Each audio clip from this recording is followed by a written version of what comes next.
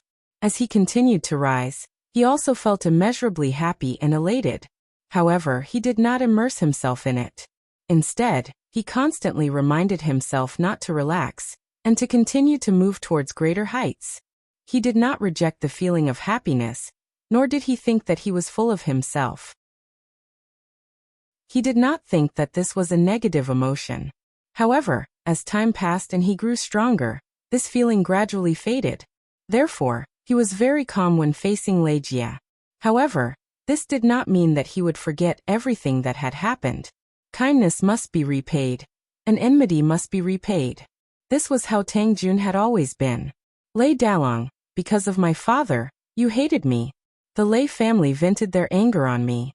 Some people who sucked up to those in power, with your tacit approval or even hints, made things difficult for me and humiliated me.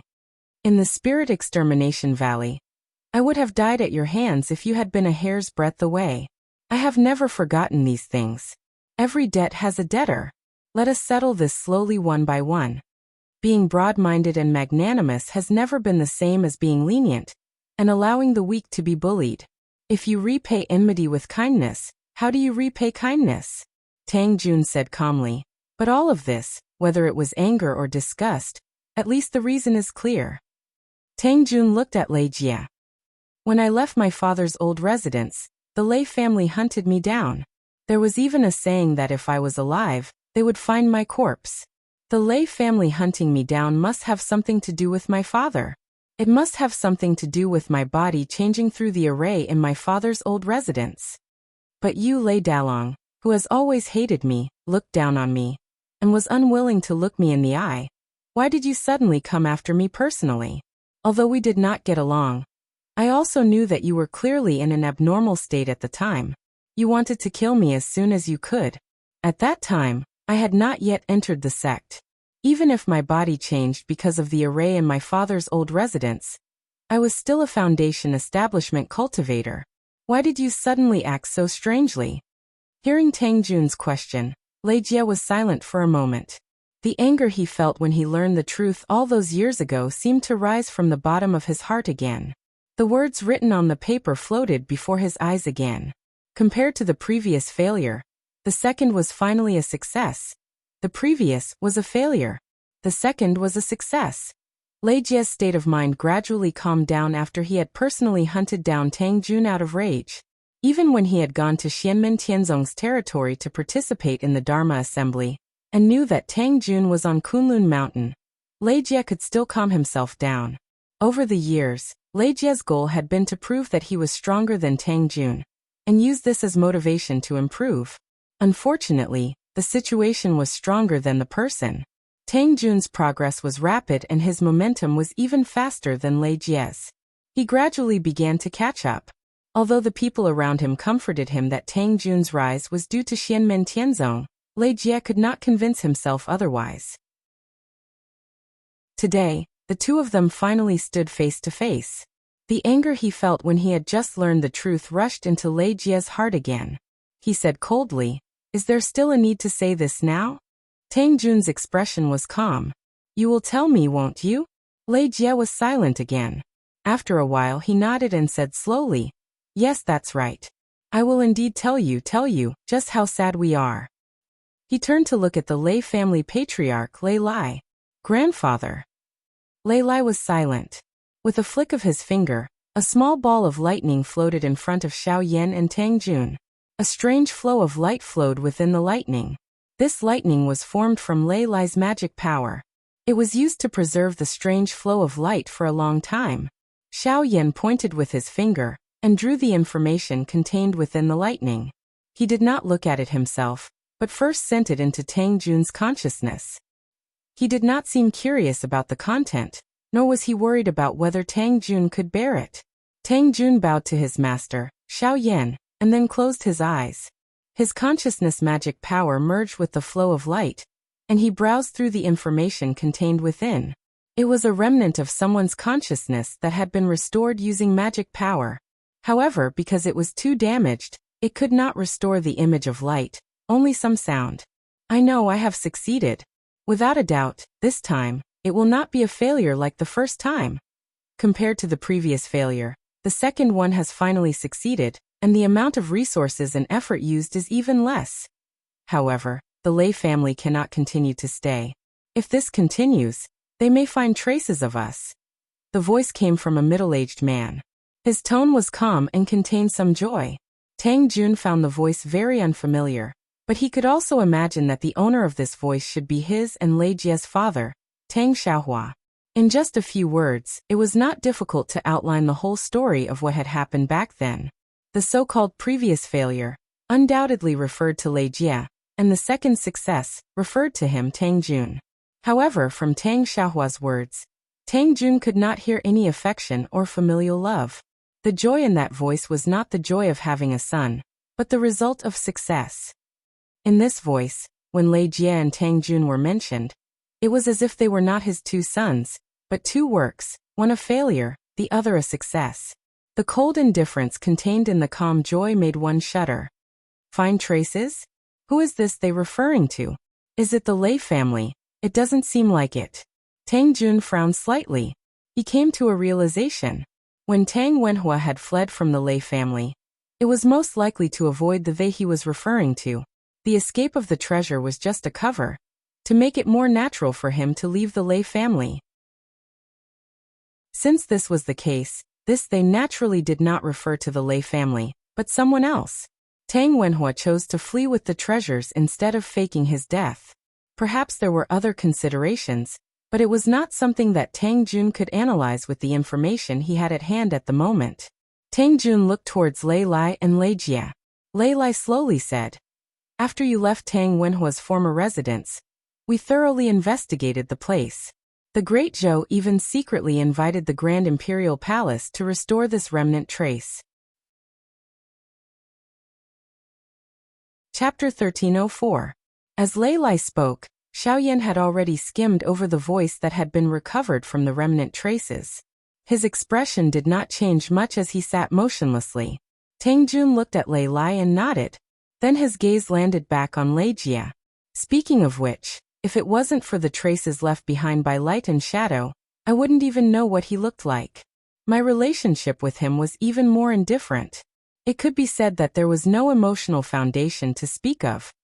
Ever since I was young, all the difficulties and humiliation I've suffered actually come from him.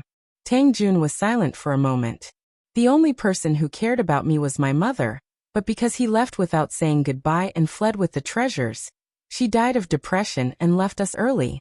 However, perhaps it's because I don't have any feelings for him apart from the bloodline connection between us that even after hearing those words, I only felt a bit of disgust and didn't feel particularly angry. As for you, before he left, you had already started to remember. He was a live-in son-in-law of the Lei family, and even had to wear a mask in front of others. It seems that you and him were not completely emotionless. There would have been a happy and loving relationship between father and son. Because of this, Lei Jie had been especially mindful when Tang Wenhua had fled with the treasures without saying a word. When he dreamed at night, when he was alone, and especially when he thought of his mother who had died early, did Lei Jie ever think that Tang Wenhua might have had his own difficulties back then? After learning the truth of the matter, Lei Jie was naturally furious, and he felt that he had been deceived and humiliated. Especially when in Tang Wenhua's eyes he was not just an object, but a failed product. He was a pave and experiment for the birth of the successful product, Tang Jun. How could Lei Jie, who had always been proud and aloof, not be furious?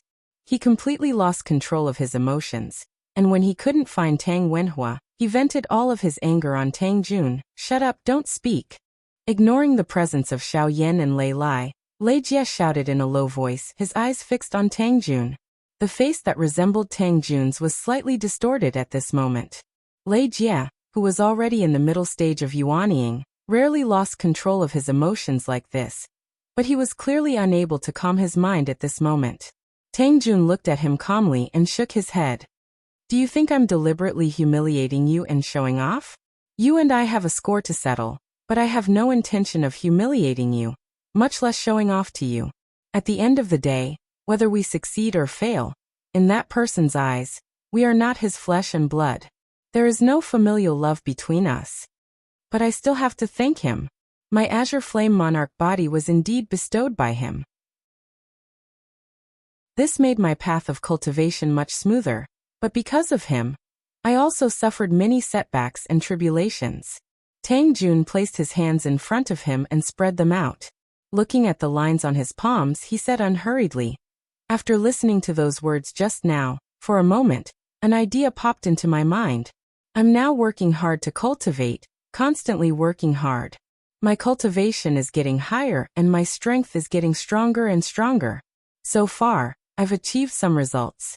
Isn't this indirectly proving what he said about success products? My continuous success is actually proof of his success? Is it because he helped me create the Azure Flame Monarch body that I can achieve what I have today? After all, back in the Lei family, my performance was very ordinary." Tang Jun looked at Lei Jie calmly and smiled slightly. But this thought was fleeting. Whether it's in terms of talent, whether or not I could enter a sect without the Azure Flame Monarch body, whether or not I could still achieve my current results, I have always persevered and worked hard. I have chosen the path of cultivation, so I will do my best to walk it and see the wonders of the great Tao in the blue sky. Perhaps if I hadn't changed my constitution at his former residence, I would have been mediocre for the rest of my life. But even so, I will persevere on that path." Hearing this, Lei Jie's face twisted slightly. Slowly he closed his eyes. Scenes from his youth were replaying in his mind one after another. Lei Jie was not a spoiled brat. Although he was proud, he was not blindly arrogant. Because of Tang Wenhua, he had been working hard since he was young to avoid being criticized behind his back. After learning the truth and his initial rage, he worked even harder in order to have the ability to find Tang Wenhua in the future. He wanted to prove that he was not a failure, and that he was better than Tang Jun. But as he worked hard, he also felt fear in his heart. In the past, he had thought that he was born with the 9-Chi True Thunder body, and was destined to become a legend. Because of this, the Lei family thought highly of him, and did their best to nurture him so that he would not be blamed for Tang Wenhua. Even though he had been suppressed by the dual-pupiled Shirtiani in his early years, Lei Jie had been full of motivation to surpass him. But after learning the truth, he could not help but doubt. If not for the 9-Chi True Thunder body, could he have reached his current height? Perhaps he would still have some achievements. After all, his comprehension ability was not bad, but how far would he be from where he was now?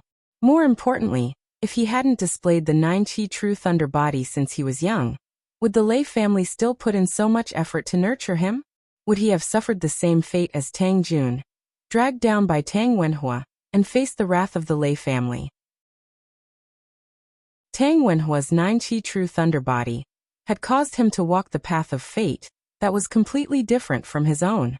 But this father who had treated him as a test subject, an object, a failed product, and this experiment were the source of his humiliation and anger.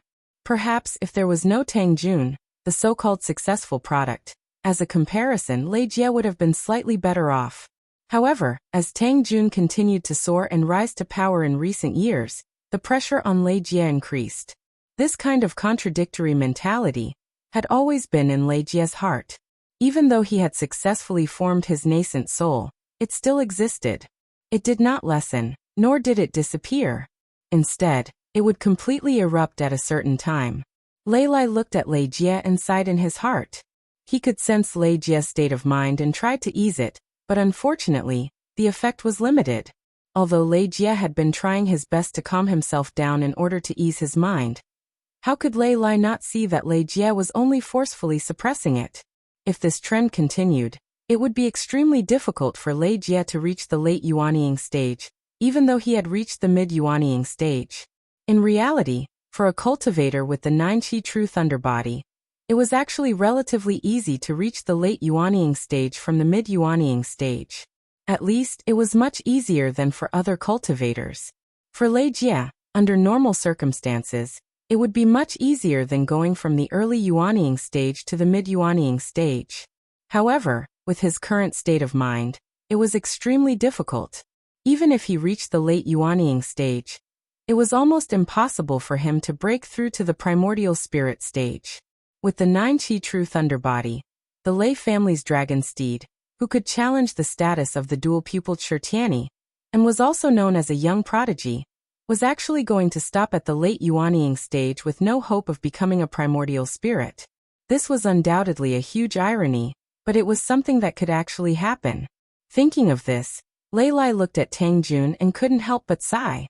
After Tang Jun's incident at Tang Wenhua's former residence, Lei Lai and the Lei family began to re-examine this person that they had either ignored or looked down on. Many things that no one cared about or treated as a joke were dug up. Although his innate talent was only average, he was tenacious, courageous, decisive and hardworking. He could be said to be number one among all the Lei clan disciples, even more hardworking than Lei Jie, who was already extremely hardworking. Even though the progress of his cultivation was not gratifying, it did not shake his determination and faith. More than 10 years were like one day, and as he grew older, he would only become more hardworking and diligent. Because he was ostracized and deliberately made things difficult for him, he rarely had the chance to formally come into contact with Dao techniques and spells. He could only slowly explore on his own, and there were few opportunities to show off. But when Lei Lai and the others thought about it, they couldn't help but be shocked. At that time, Tang Jun had already displayed shocking comprehension. Without the body of the Blue Flame Emperor, perhaps Tang Jun would not have been able to achieve what he had today. It was also unknown whether he would have been able to enter Xianmen Tianzong's tutelage, but with his heart towards Dao and other talents, he would most likely have walked his own path. Perhaps it would not be as dazzling, but it was destined not to be mediocre.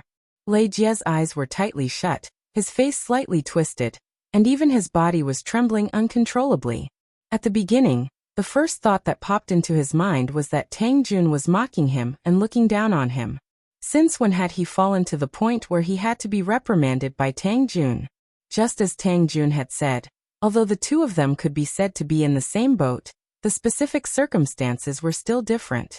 Putting aside the fact that the entanglement between him and Tang Wenhua was even more complicated, he had been labeled by Tang Wenhua as a failure, who was inferior to Tang Jun. This made Lei Jie feel that Tang Jun was making sarcastic remarks.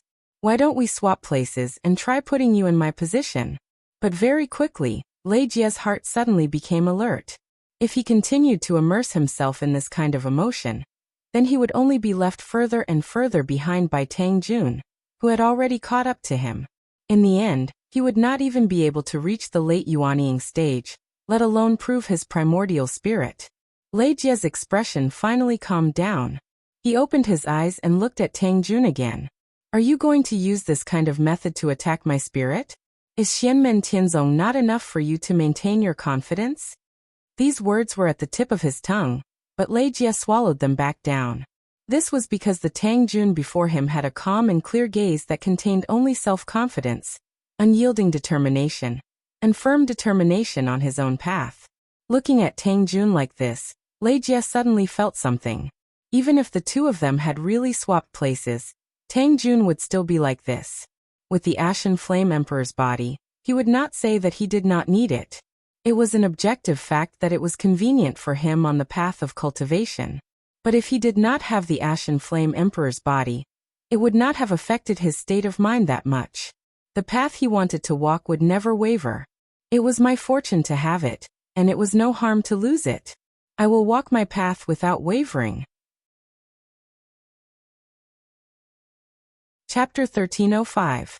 Lei Jie stared at Tang Jun. Tang Jun said calmly, Lei Dalong, you have your reasons for venting your anger on me because of that person. But it doesn't mean that I deserve everything you've done to me. Some people in the Lei family looked down on me and humiliated me because of you and that person. But I grew up eating the Lei family's food. I will not hate the entire Lei family. Back then, there were people who pitied me and took care of me. Even though there were only a few of them, I will repay them one by one. And I will never forget those who humiliated me back then. As for you, there is only enmity between us. There is no gratitude or affection. Although we are brothers, it is only a bloodline connection. In your heart, I have never been your younger brother, and in my heart, you have never been my elder brother. Back then, you nearly killed me in the Despair Valley of Souls. You beat me until I fell to the bottom of the valley. Half of my bones were broken, and my internal organs were pierced by broken bones. The reason I survived was because of my will to live and my luck. Today we will settle this debt. In a battle of life and death, victory or defeat is up to the heavens. I will not show mercy. Whether you can live or not will depend on your own ability. Silently, Tang Jun said, I will repay kindness and enmity. I am not like you. I will not vent my anger on others because of you. But as my ancestral master said years ago, you must repay what you owe us. If you don't, I will beat you until you do. Nothing in the outside world would sway Tang Jun's heart towards the Tao, and in the process of walking on this path, he would repay kindness and enmity. Hearing Tang Jun's words, Lei Jie's eyes narrowed. Don't brag too early. Tang Jun looked at Lei Jie without any change in expression. His tone was indifferent. My original intention was to fight you as a Yuanying cultivator after you reached the primordial soul realm. But after seeing your state of mind today, it is hard to say if you can reach the primordial soul realm. So, I might as well fight you today. Today, I will suppress my cultivation to the late golden elixir realm. Lei Jie's expression changed. Seeing this, Tang Jun shook his head. You think I am humiliating you on purpose? You're wrong. Right now, we're both in the mid-nascent soul stage. A competition like that would be an insult to you. The sect I come from, the resources I enjoy, and the teachings I receive, none of them can compare to yours. Although you have been nurtured by the great Zhou dynasty in addition to the Lei clan, you still cannot compare to me, Xianmen Tianzong. Tang Jun's tone was indifferent. There was not a hint of arrogance or boasting. It was as if he was stating something that could not be more objective. What you are obsessed with is whether Lei Jie with the 9-Qi True Lightning body can defeat Tang Jun with the Azure Flame Emperor body, but not whether Lei Jie of the Great Zhou Dynasty's Lei clan can defeat Tang Jun of Xianmen Tianzong. I do not care about this. Since you have this thought, I will give you this chance. Only by suppressing my cultivation can it be considered fair between us. Otherwise, since we have different paths, it will be unfair to you. Lei Lai looked at Tang Jun and was momentarily speechless. To this day, the strength of the successor of Xianmen Tianzong was publicly acknowledged. What Tang Jun said was actually a very objective conclusion. However, when Lei Jie hunted down Tang Jun, one was the proud son of the Lei clan. His cultivation was in the golden elixir period, and he had enjoyed the best cultivation in the clan since he was young. The other was a poor foundation establishment cultivator, who struggled to survive. Lei Jie had never thought of giving Tang Jun a fair fight. However, Lei Lai could clearly see that this was not because Tang Jun was being merciful or arrogant. He was intentionally looking down on and humiliating Lei Jie. All of this stemmed from Tang Jun's confidence. He was confident that even if the two stood in roughly the same position, he would still win. In reality, Lei Jie, who was in the middle Yuanying stage, was even stronger than many late Yuanying stage cultivators. Even if Tang Jun had the battle record of killing late Yuanying stage cultivators in the late Golden Elixir period, it was still unknown whether he could win against Lei Jie if he suppressed his cultivation to the late Golden Elixir period. Among the 4 innate potential values, the direct impact of innate potential on a cultivator's cultivation would gradually decrease after the Golden Elixir period. This was only because of the differences caused by building the spirit platform, establishing the Dan Cauldron, and forming the Golden Elixir period. However, there were always special exceptions. For example, Lei Jie's 9-Qi True Thunder body not only helped in cultivation, but also had a profound effect on his combat ability. The 9-Qi True Thunder form, besides being blessed by the heavens when cultivating lightning attribute Dao arts, had another rare characteristic that everyone envied was that a cultivator could condense a 9-Qi True Thunder form at the Aura's core stage. In terms of characteristics, it was similar to the Dharma form of the heavens and the earth. Both of them were the refinement of one's own Dao art essence into a furnace, thus obtaining even more formidable strength. To a certain extent, a cultivator with the 9-Qi True Thunder body could condense a shrunken version of the worldly aspect before the late Yuanying stage. The difference in strength between late Yuanying and middle Yuanying stage cultivators was enormous, and the key was the worldly aspect. With this connection, under normal circumstances, Lei Jie, who possessed the 9-Qi true thunder body, could advance from the middle Yuanying stage to the late Yuanying stage. It was even easier than advancing from the early Yuanying stage to the middle Yuanying stage. As long as he accumulated enough transcendence energy, success would come naturally. After attaining the late Yuanying stage, Lei Jie would possess 2 worldly aspects. He would condense one for himself and sublimate the 9-Qi true thunder body. His combat ability would far surpass other cultivators of the same stage. If he could successfully attain the nascent divinity, apart from merging the Yuanying stage with the worldly aspect and forming a nascent divinity incarnation, his second worldly aspect would also undergo a transformation and form a special existence. It would be somewhere between a Dharma body, a doppelganger, or an avatar. It was neither one nor the other. It was called the 9-Qi God of Thunder body, and it was equally useful in combat. Although Lei Jie was still in the middle Yuanying stage, he possessed many top-notch Taoist techniques. With the help of a large amount of resources and the 9-Qi true thunder body, he was superior to most Yuanying stage cultivators. Even Tang Jun himself admitted that he did not have an absolute chance of winning against Lei Jie with his golden elixir stage cultivation. However, Tang Jun did not care about this. He had never been a person who only dared to fight battles that he was certain to win. Lei Jie looked at Tang Jun and said coldly, "What a condescending attitude. Fairness. Only the strong have the right and capital to give to the weak. Are you sure that you're stronger than me now? Are you taking pity on me? Are you giving alms to me because you think you're stronger than me?" Tang Jun said calmly, "There's no need for me to do that. I've said it before, I won't be lenient in today's battle. Whether you can live or not will depend on your own ability. As for whether it's fair or not, you'll have to fight for it yourself. If you don't have it, then you don't have it. If you hope for others to pity you, then what you beg for will be like flowers in a mirror, or the moon in the water." Lei Jie wanted to retort, but he suddenly recalled the silent and resolute expression that Tang Jun had when he was chasing after Tang Jun all those years ago. He did not question or beg for mercy. He did not try to soften his attitude with words just because they were blood brothers. He did not feel angry or unwilling because of the huge gap in strength caused by the treatment he received in the Lei family. He only gritted his teeth and did his best to resist. In the end, when he was beaten to the bottom, Tang Jun's eyes did not have the slightest hint of weakness. There was only ice-cold fury. Lei Jie asked in a deep voice, "Then why are you giving me fairness today?"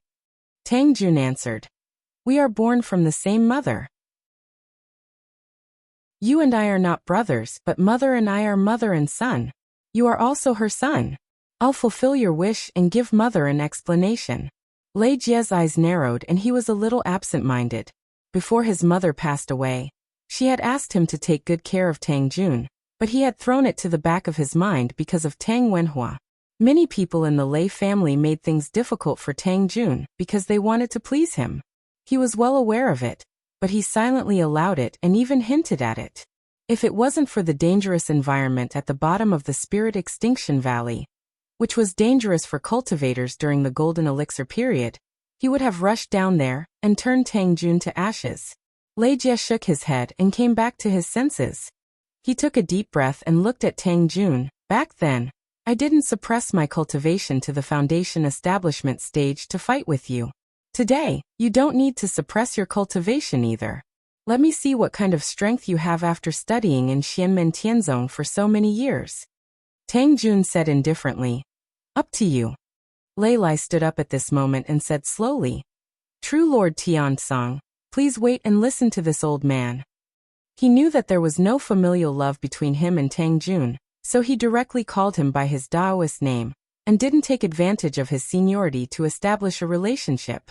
Hearing this, Tang Jun turned to look at Lei Lai and said silently, "Grandfather, please speak." Unlike Lei Jie who called Lei Lai grandfather, Tang Jun called him grandfather with an indifferent tone.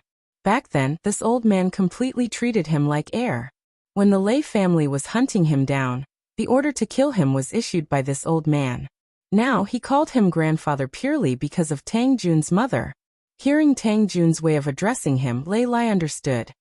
He sighed inwardly and continued, This old one will not interfere if the two of you want to fight to the death. Your grudge must be settled. But before that, why don't you investigate Tang Wenhua first?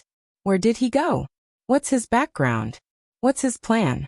No matter who lives and who dies, the dead won't know these things. Are you willing to go to the netherworld with regrets? Tang Jun shook his head. I don't care. He was confident that he would be the one to survive. At the same time, he didn't care that Tang Wenhua's background and whereabouts were no longer important. Knowing what Tang Wenhua was planning to do, it was also for the sake of the sect, the overall situation, or his own basic safety. It did not affect Tang Jun's state of mind at all, so he had no regrets to speak of. Lei Jie's expression tightened when he heard this. Although his state of mind had already calmed down a lot under Tang Jun's influence, he was still exceptionally concerned about this aspect. If he could break through this mental barrier like Tang Jun, his cultivation path would immediately become much smoother. Not to mention the primordial spirit realm, he would at least be able to break through from the middle Yuanying realm to the late Yuanying realm. But now he still hadn't completely broken through it. In an instant, Lei Jie fell silent again. Chapter 1306. Although Tang Jun had clearly said that he would grant Lei Jie a wish, it could be considered an explanation to their common mother, the person who had given Tang Jun warmth in his youth. But his previous words had been very clear. This wish definitely did not include showing mercy when fighting Lei Jie. For Lei Jie, his pride did not allow him to lower his head to Tang Jun, or even beg for mercy. Otherwise, there would be no need for the fight. He would be crippled. Not only would he have no hope of reaching the late Yuanying stage, he would also have no hope of reaching the nascent soul stage. As a huge hole appeared in his mental state, his actual dermic arts and dermic power might even gradually weaken. Therefore, his battle with Tang Jun was imperative. Lei Lai was also well aware of this. Whether it was the intentions of Tang Jun and Xianmen Tianzong behind him, or Lei Jie himself, he could not stop this battle. But Lei Lai could not bear to see the successor that he had raised with his own hands walk to his death. Yes, although they had not fought yet, even Lei Lai did not look favorably upon Lei Jie when he saw Tang Jun's calm state of mind.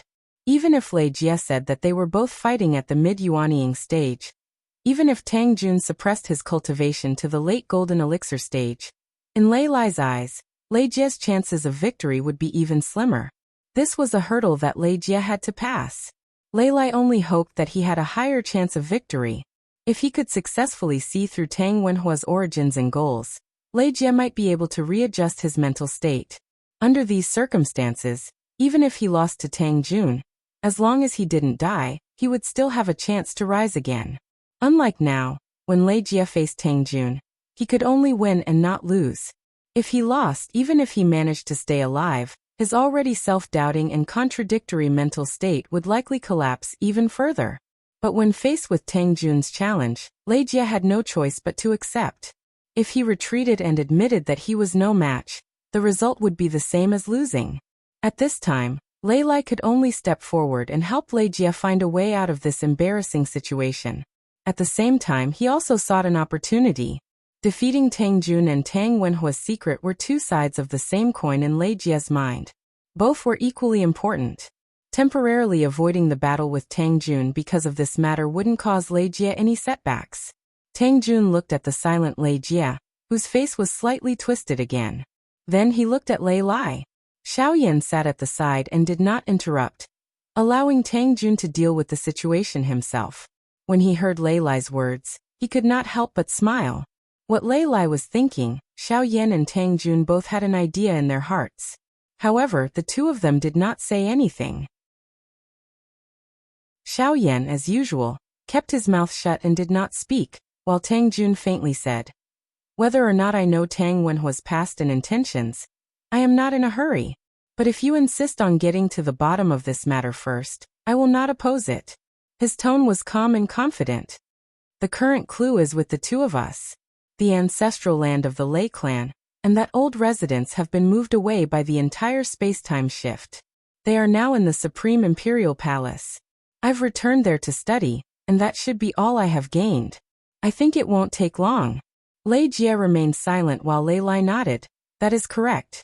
Please follow this old man, master and disciple. Xiaoyan smiled and stood up. Thank you for your guidance, Taoist Lei. The group once again arrived at the sealed Grand Imperial Palace. There were layers of spaces here, as if they were independent worlds. In one of the spatial domains, the Lei family ancestral ground sat on the ground. However, this ground was like a floating island, suspended in the void. After entering the Lei clan's ancestral land mansion, most of the younger generation disciples in the mansion were taken in and placed under the protection of the clan's experts. They were not to be seen. The people who could be seen in the mansion were not even at the Golden Core stage. They were all Lei clan's nascent soul cultivators. However, when they saw Xiao Yan and Tang Jun walking over with Lei Lai and Lei Jie, they lowered their heads slightly and solemnly bowed. Xiao Yan was an expert that even Lei Lai could not fight against. The name of Emperor Yan had already spread throughout the heaven primal world and shook the divine land.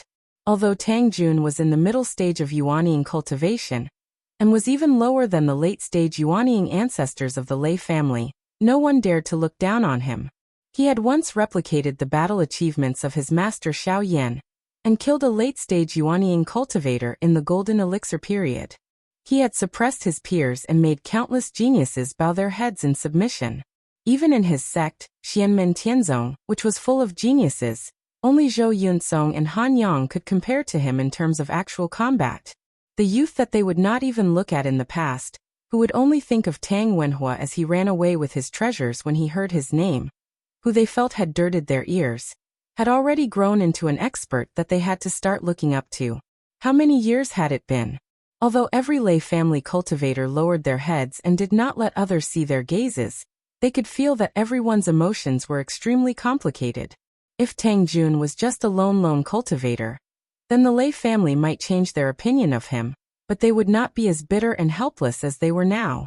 They would most likely try to recruit Tang Jun again. If he dared to refuse a toast only to drink a forfeit, then it would not be too late to take him down.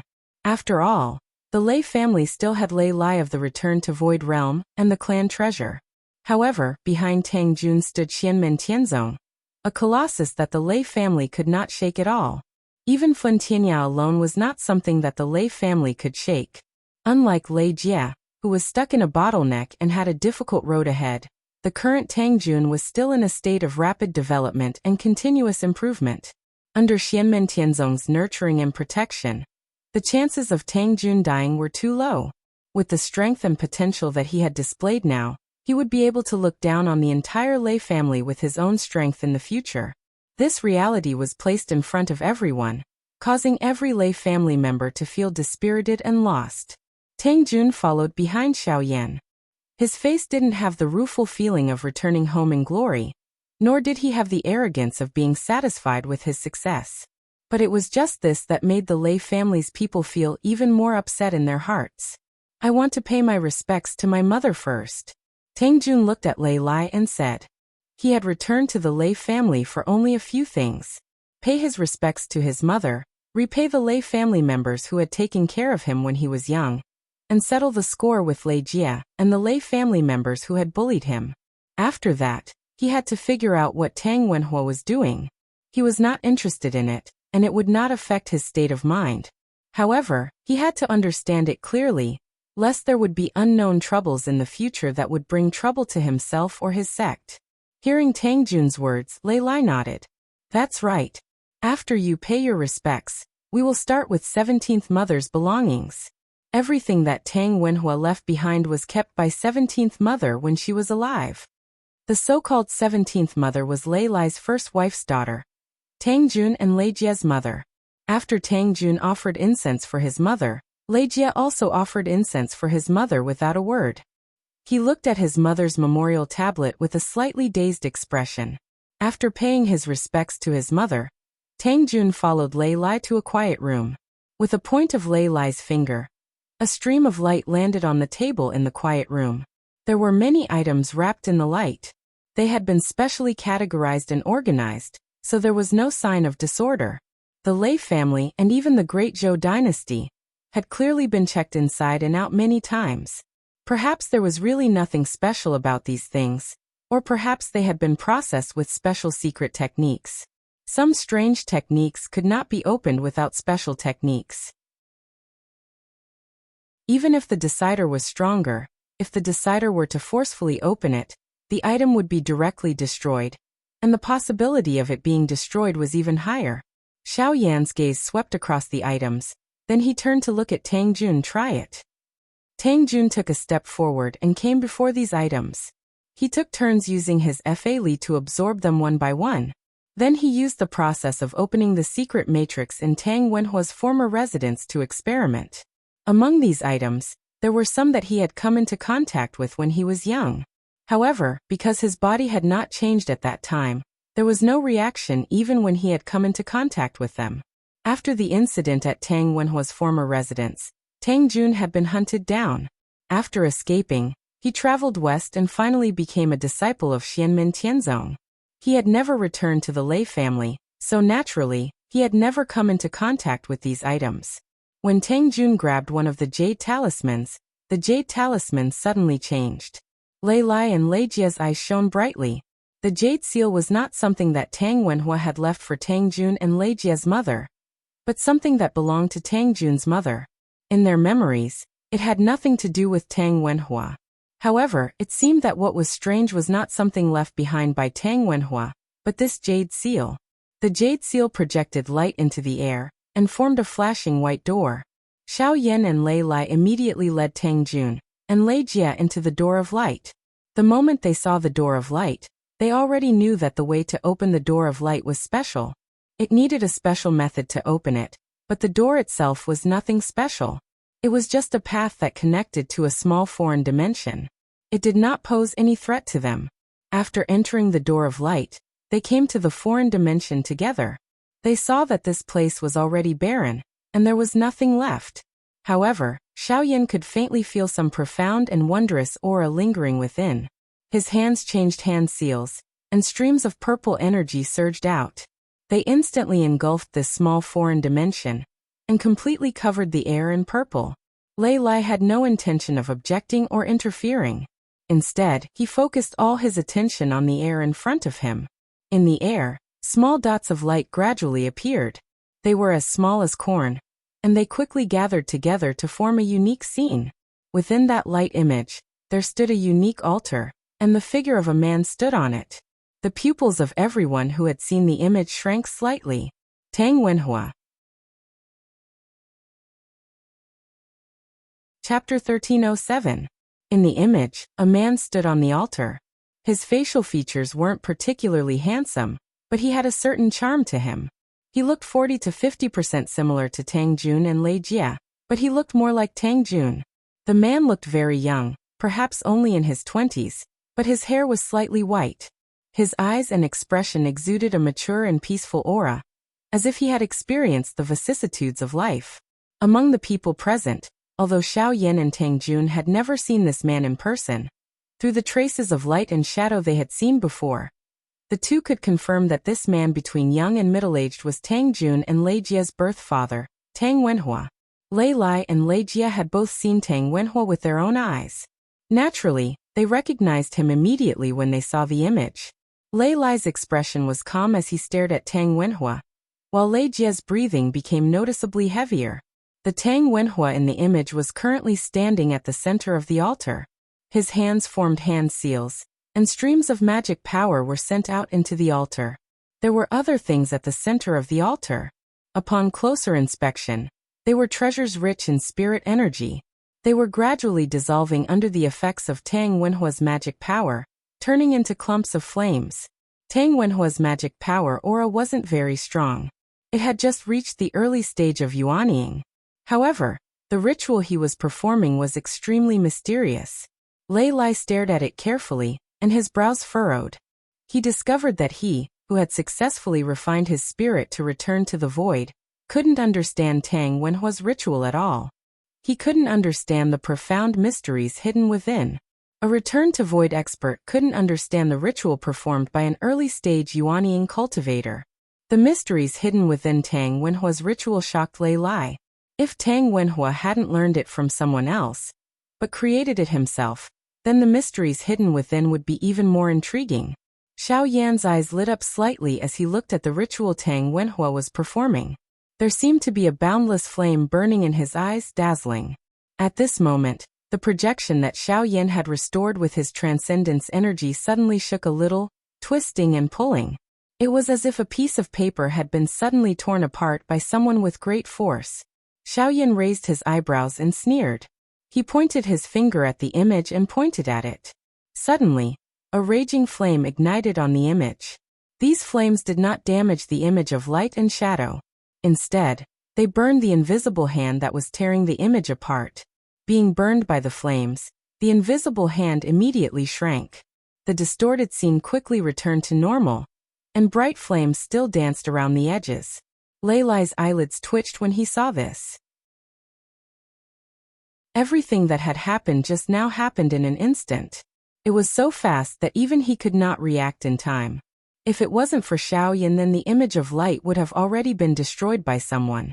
Even now, Lei Lai carefully thought back to the scene just now and shockingly discovered that even if he could react in time, his magic power and divine abilities probably wouldn't be enough to stop the other party. This discovery allowed Lei Lai to have a more direct understanding of the strength of this purple-clothed, black-robed, valiant youth beside him. The battle between Xiao Yan and the invisible hand was not over yet. After the invisible hand was forced back by the flames, it quickly made a comeback, bringing with it an ear-piercing sound of wind. Gusts of wind suddenly appeared in the quiet room. They were shapeless and indestructible. It was the 9 heavens' formless wind. Xiao Yan coldly smiled. The cyan-colored Xidagarba true brilliance immediately appeared. The dancing flame condensed to the point it seemed solid, attacking and defending in one. At the same time it blocked the astral winds. It also continuously exploded, shattering one astral wind after another. The other party did not succeed in his first move, so he immediately made another move. Dark green water appeared. It was the Taiyuan water, and it surged towards the Xidagarba true flame. At this moment, a demonic red lotus suddenly appeared in the air. Its color was pure and clear. This bewitching red lotus transformed into a formless red light and disappeared in an instant. However, at this moment, the raging wind suddenly stopped, and the dark green water also disappeared. Lei Lai and Lei Jie looked at Xiao Yan.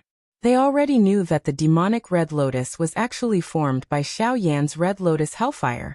Xiao Yan drove the red lotus hellfire upstream, following the 9 heavens' formless wind, and the Taiyuan water to the source and counterattacked the person behind it. The red lotus hellfire specialized in damaging the spirit. When it burned to the extreme, it could directly drag a person's spirit out of their shell and into the cycle of reincarnation. If one could defend against the fire in advance, everything would be fine. However, if the red lotus hellfire really touched one's body, it would be a disaster for most people. The other party's reaction was also very fast. He decisively cut off the connection, making it difficult for Xiao Yan's red lotus hellfire to work. The two of them fought in the air across time and space. The other party saw that it was impossible to continue fighting with Xiao Yan, and chose to retreat. This exchange happened in an instant. Lei Lai, Tang Jun, Lei Jie, and the others were dazzled. Lei Lai sighed softly. Emperor Yan's supernatural powers have opened my eyes. Xiao Yan looked at the image in front of him and shook his head. This person is very strong in both cultivation and supernatural powers. From the beginning to the end, he did not reveal his true strength, so I could not determine his true background. He is obviously hiding it on purpose. Otherwise, he would not have performed so well. Moreover, the place where we are fighting is where we are now. His supernatural powers have traveled through the void to come here, so he is at a disadvantage. Without a doubt, the person was Tang Wenhua. Or rather, it was Tang Wenhua's real body. However, he was very cautious. Seeing that he could not do anything to Xiao Yan, he immediately retreated. This made it difficult for Xiao Yan to see through him. However, it's not too far off. In terms of cultivation level and magical powers, I'm afraid he's even stronger than me. Xiao Yan chuckled. There are only a few people like this in the entire divine land. Even if he is an old monster that has been in hiding for many years, with such cultivation and power, there are traces of him. The range is very small. Xiao Yan's gaze fell back on the image that was stabilizing. Speaking of which, I already have a suspect. At this point, Xiao Yan stopped talking and focused on the image. Lei Lai's lips moved, but in the end he did not make a sound. He also looked at the image. The image seemed to be replaying what had happened here in the past. This small foreign dimension must have been the place where Tang Wenhua had secretly carried out his experiments and plans when he had lived in the Lei family. In the image, Tang Wenhua's hands changed hand seals, forming a ritual that relied on the altar to finally operate. Streams of flames danced on top of the altar. Under the illumination of the flames, giant talismans flashed in the air one after another. In the end, they gradually gathered together and turned into a ball of light. The ball of light gradually disappeared, and the profound aura of power also disappeared. But in the scene that appeared in front of Xiao Yan and the others, a light illusion also appeared in front of Tang Wenhua. Although it looked a bit blurry, Xiao Yan and the others could still make out that this scene was a scene within a scene. It was the scene of a woman giving birth. Although she looked disheveled and weak, the woman's beauty could still be vaguely seen. Tang Jun and Lei Jia's breathing stopped at the same time. Lei Lai's gaze also became deep. A child's loud cry came from the scene within the scene. Looking at this scene, Tang Wenhua's lips curled into a faint smile. It's a pity. Although the second work is successful, it's still a little short of perfection. It needs to be nurtured and then stimulated. If it can be like the first failed work, it will be perfect. There are still many things that need to be done. Tang Wenhua let out a soft sigh that seemed to be both praise and pity. Under the illumination of the flames, his face flickered. Also, too many materials were used up. The possibility of failure is too high. Tang Wenhua stood on the altar and looked up at the sky. Most importantly, there is not much time left. If we continue to stay here, they may see through our tracks. He wiped his hand, and the flames on the altar suddenly went out. The light of the altar also gradually dimmed. In the end, it started to continuously disintegrate and turn into dust, no longer existing. Tang Wenhua landed on the ground with his hands behind his back. He slowly walked away, as if he had left this foreign dimension. At this point, the content of the light and shadow image had come to an end. But Xiao Yan and the others were still deep in thought. They carefully recalled everything they had seen. After a long while, Lei Lai looked hesitantly at Xiao Yan. If this old one is not mistaken, among the things Tang Wenhua sacrificed during the ritual, other than all kinds of natural treasures, there seemed to be some kind of bloodline crystal? Xiao Yan nodded. Tang Jun and Lei Jie were shocked. Xiao Yan glanced at them and said, "It is not formed from the essence of the demon race's flesh and blood." When he said this, Tang Jun and Lei Jie's expressions became even more serious. Is it from the human race? Everyone knew that humans could not pass down powerful bloodlines like the demon race. At least, it was not a relatively complete inheritance. A mediocre person could give birth to a monstrous genius with extraordinary talent, and genius-level people could marry and give birth to ordinary descendants. Even if there were strong inheritances like the ancient race, or even the Yen family of Taishu Temple, which had powerful inheritances from generation to generation, they were still not stable. At least in the history of the human cultivation world, there had never been a bloodline inheritance for all kinds of top special qualities, such as the pure yang body, the burning yang body, the purine body, the extreme yin body, the 9-chi true thunder body, the blue flame emperor body, and so on. Lei Lai asked in a low voice, could it be that he found the skeleton of an expert who once possessed the 9-chi true thunder body and the blue flame emperor body, and then extracted the blood and bone essence from them? Then he refined it further and obtained some profound mysteries, and then added it to the newborn? But can this also succeed? Lei Lai was dazed for a moment, but the truth was right in front of him. This is too crazy. Xiao Yan stood with his hands behind his back. After thinking for a while, he suddenly crushed a sound transmission crystal. Chapter 1308.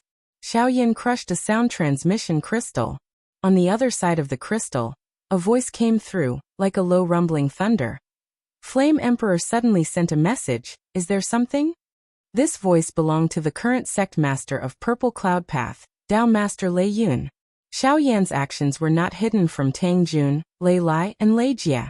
As soon as he heard Dao Master Lei Yun's voice, Lei Lai immediately understood what was going on. People who possessed the 9-Qi True Thunder Body constitution were rare throughout the ages. The person who was closest to it was a powerhouse from the Purple Cloud Path who had fallen during the Middle Era.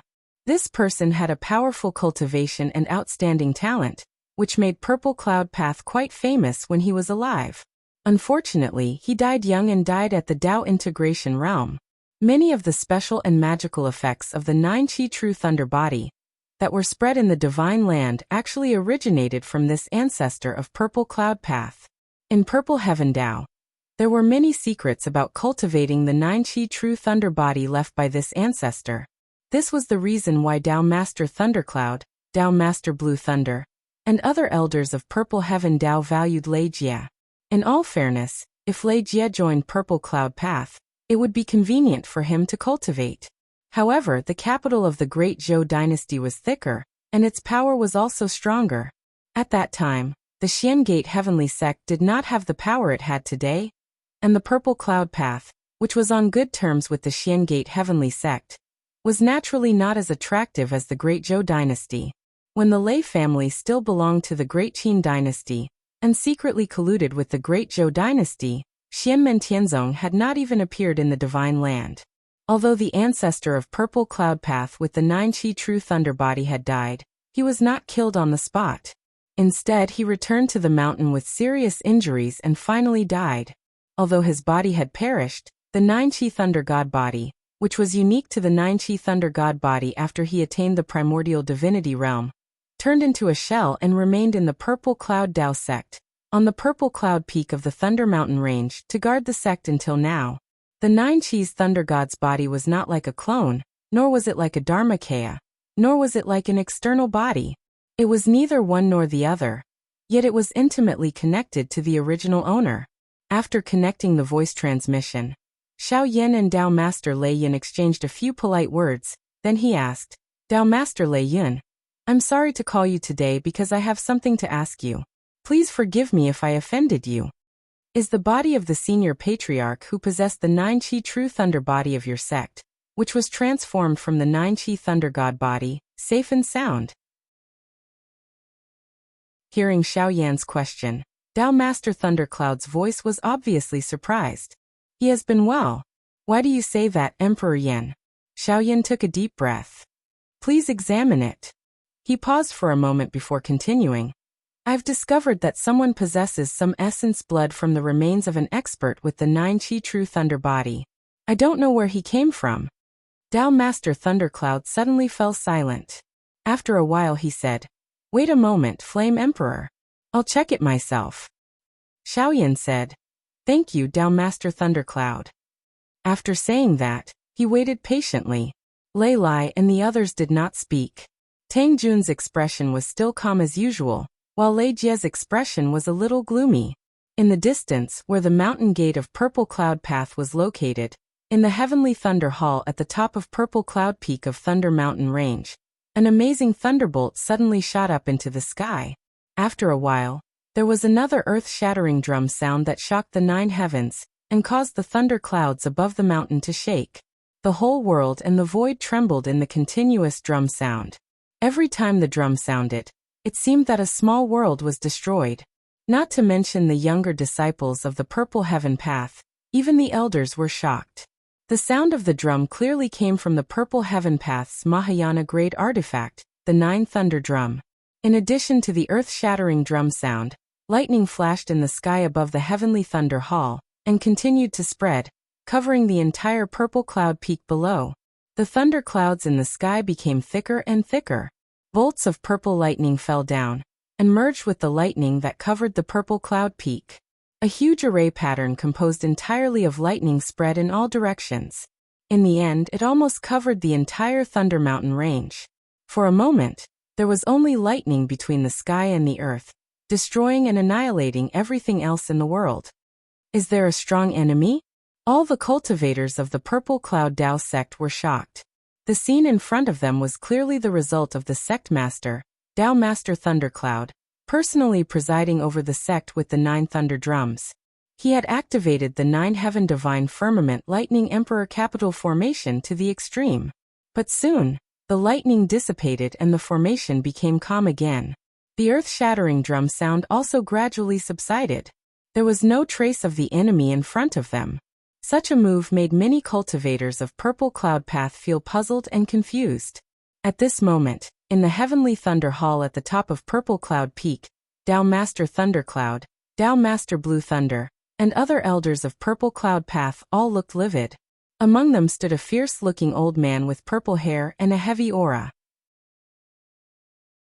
He was the origin spirit of the Mahayana level magic treasure, the 9 thunder drum. The purple-bearded old man's hair and beard were also standing on end, and his face was full of anger. Tao Master Thundercloud took a deep breath, calmed himself down, and reconnected with Xiao Yan. He said in a deep voice, "Sorry to make you laugh, Flame Emperor. The ancestral master's body looks normal on the surface, but it has indeed been secretly touched by someone. Someone intercepted and triggered a part of the ancestral master's blood essence." As he spoke, Tao Master Thundercloud's face became ugly again. Not mentioning that he knew nothing about this matter, the other party's technique was also extremely ingenious. After taking action, they even did a lot of concealment and disguise. Under the situation where he received Xiao Yan's reminder, it was hard for him to detect the changes within. He had to call out the 9-link thunder drum and circulate the 9 heaven divine firmament lightning emperor capital seal formation to the extreme. Concentrating on searching, only then did he see some clues. If it wasn't for Xiao Yan reminding him to specifically look for it, if he only used the formation to fight enemies normally, it would be hard to even notice this change. Such a thing really made Tao Master Thundercloud and the entire Purple Cloud Path lose face. Even Tao Master Thundercloud, Tao Master Blue Thunder, and the others wanted to deny such a shameful thing so that it wouldn't spread. However, after careful inspection, although they found the change in the ancestral master's remains, they didn't know who did it. Seeing that Xiao Yan seemed to have a clue, in order to avenge the shame, they honestly admitted it. "How many clues does the Flame Emperor have? Do you know who did it?" Tao Master Thundercloud asked in a deep voice. Although he couldn't be sure that the bone and blood essence that Tang Wenhua used to activate the ritual belonged to the ancestor of the Purple Cloud Path, Xiao Yan had a hunch that there was a 90% chance that it was correct. He replied, "At present, the clues are not clear. I will explain it to your sect later." After a long time, Tao Master Thundercloud let out a sigh. "I'm ashamed to face the ancestral master. I'm ashamed to face the ancestral master." The sound transmission was cut off. Xiao Yan turned to look at Lei Lai and Lei Jia. Lei Lai sighed and said, "I promise I won't tell anyone about this." Lei Jia also nodded with a complicated look in his eyes. Xiao Yan said, "Fellow cultivator Tang Wenhua's Yuanying stage cultivation level shouldn't be a lie. However, when I fought with him, his strength far surpassed that of a Yuanying stage cultivator, so it should be his real body. Tang Wenhua should be an alias, but the clues about his whereabouts have been cut off. However, the sequence of his actions is gradually becoming clear. As for his origin and ultimate goal, we can't come to a conclusion yet. We need to find him to know." Lei Lai turned to look at Lei Jia. Lei Jia met his gaze and pursed his lips. "Grandpa, I'm fine." He looked up to the sky and let out a long sigh. Then he turned to look at Tang Jun. "Let's do it today. You don't need to suppress your cultivation level. It's your fortune to have this day, and my cultivation level is also my fate. This battle will be fair." Tang Jun nodded. "Up to you." Lei Lai looked at Tang Jun and Lei Jia, and also let out a long sigh. With a wave of his sleeves, he sent the two of them to the Lei family's battle arena. He looked at Xiao Yan. Weak Xiao Yan shook his head. "We'll just wait here." The victor was quickly decided. One person slowly walked out, while the other stayed inside forever. When Xiao Yan reported everything that had happened and the information about Tang Wenhua to Lin Feng didn't have much of a reaction. "Back then, you made the first move, so you should have known that there would be a 15th. You can deal with the other things as you see fit. As for the origin of the Azure Flame Emperor's blood essence, You might as well investigate it and look for clues. Xiaoyan answered, Yes, master. After cutting off the Transcendence Energy sound transmission with Xiaoyan, Lin Feng thought, Tang Wenhua. Interesting. There are indeed many geniuses in the world.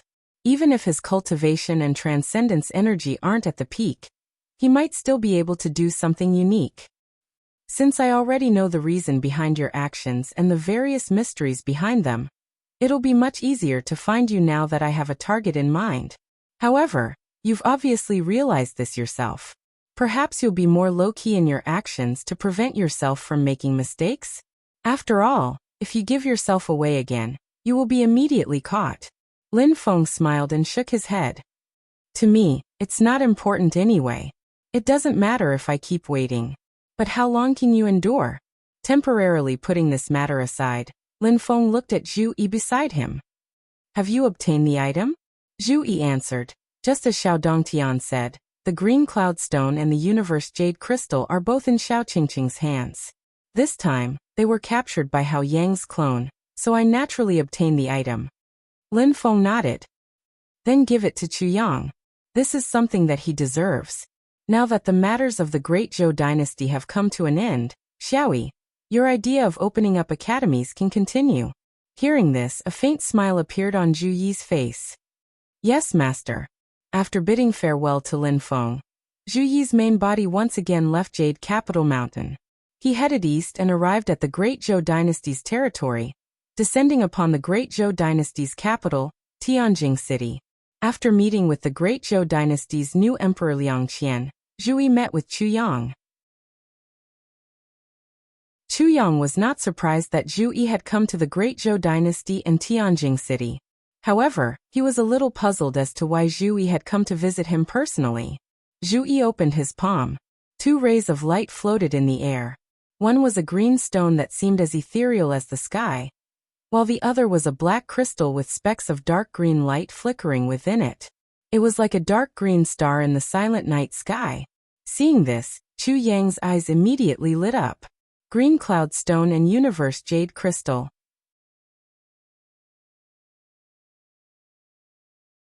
Chapter 1309. Chu Yang's eyes lit up when he saw the green cloud stone and the universe emerald crystal. The reason was simple. These 2 treasures were 2 of the 9 treasures he needed to condense the 9th heaven sword's true form. They were the same as the universe emerald crystal that he had found in the ancestral land of the 9 nether ghost monkeys at the edge of the Spirit Abyss mountain range. The founder of Beyond Sky Mountain had obtained one of these treasures by accident, and it had been passed down ever since. However, few people in Beyond Sky Mountain knew of its true origins, so Chu Yang was the first to obtain it. After that, he followed the guidance of the dreamlike memories and found the 2nd and 3rd treasures in the Great Zhou Empire's capital city and the ancient Yuan Tian domain. Then he found the 4th treasure in a hidden foreign dimension. At the same time, he obtained the spirit sealing stone that could create clones. Apart from that, he also obtained the remains of the Northeast Sky flag, one of the 9 treasures of the Sky Gates. However, the treasure's origin spirit had already been destroyed, leaving behind only an empty shell. Now that Chu Yang had reached the Essence Soul realm, he had refined this treasure again and reborn its origin spirit.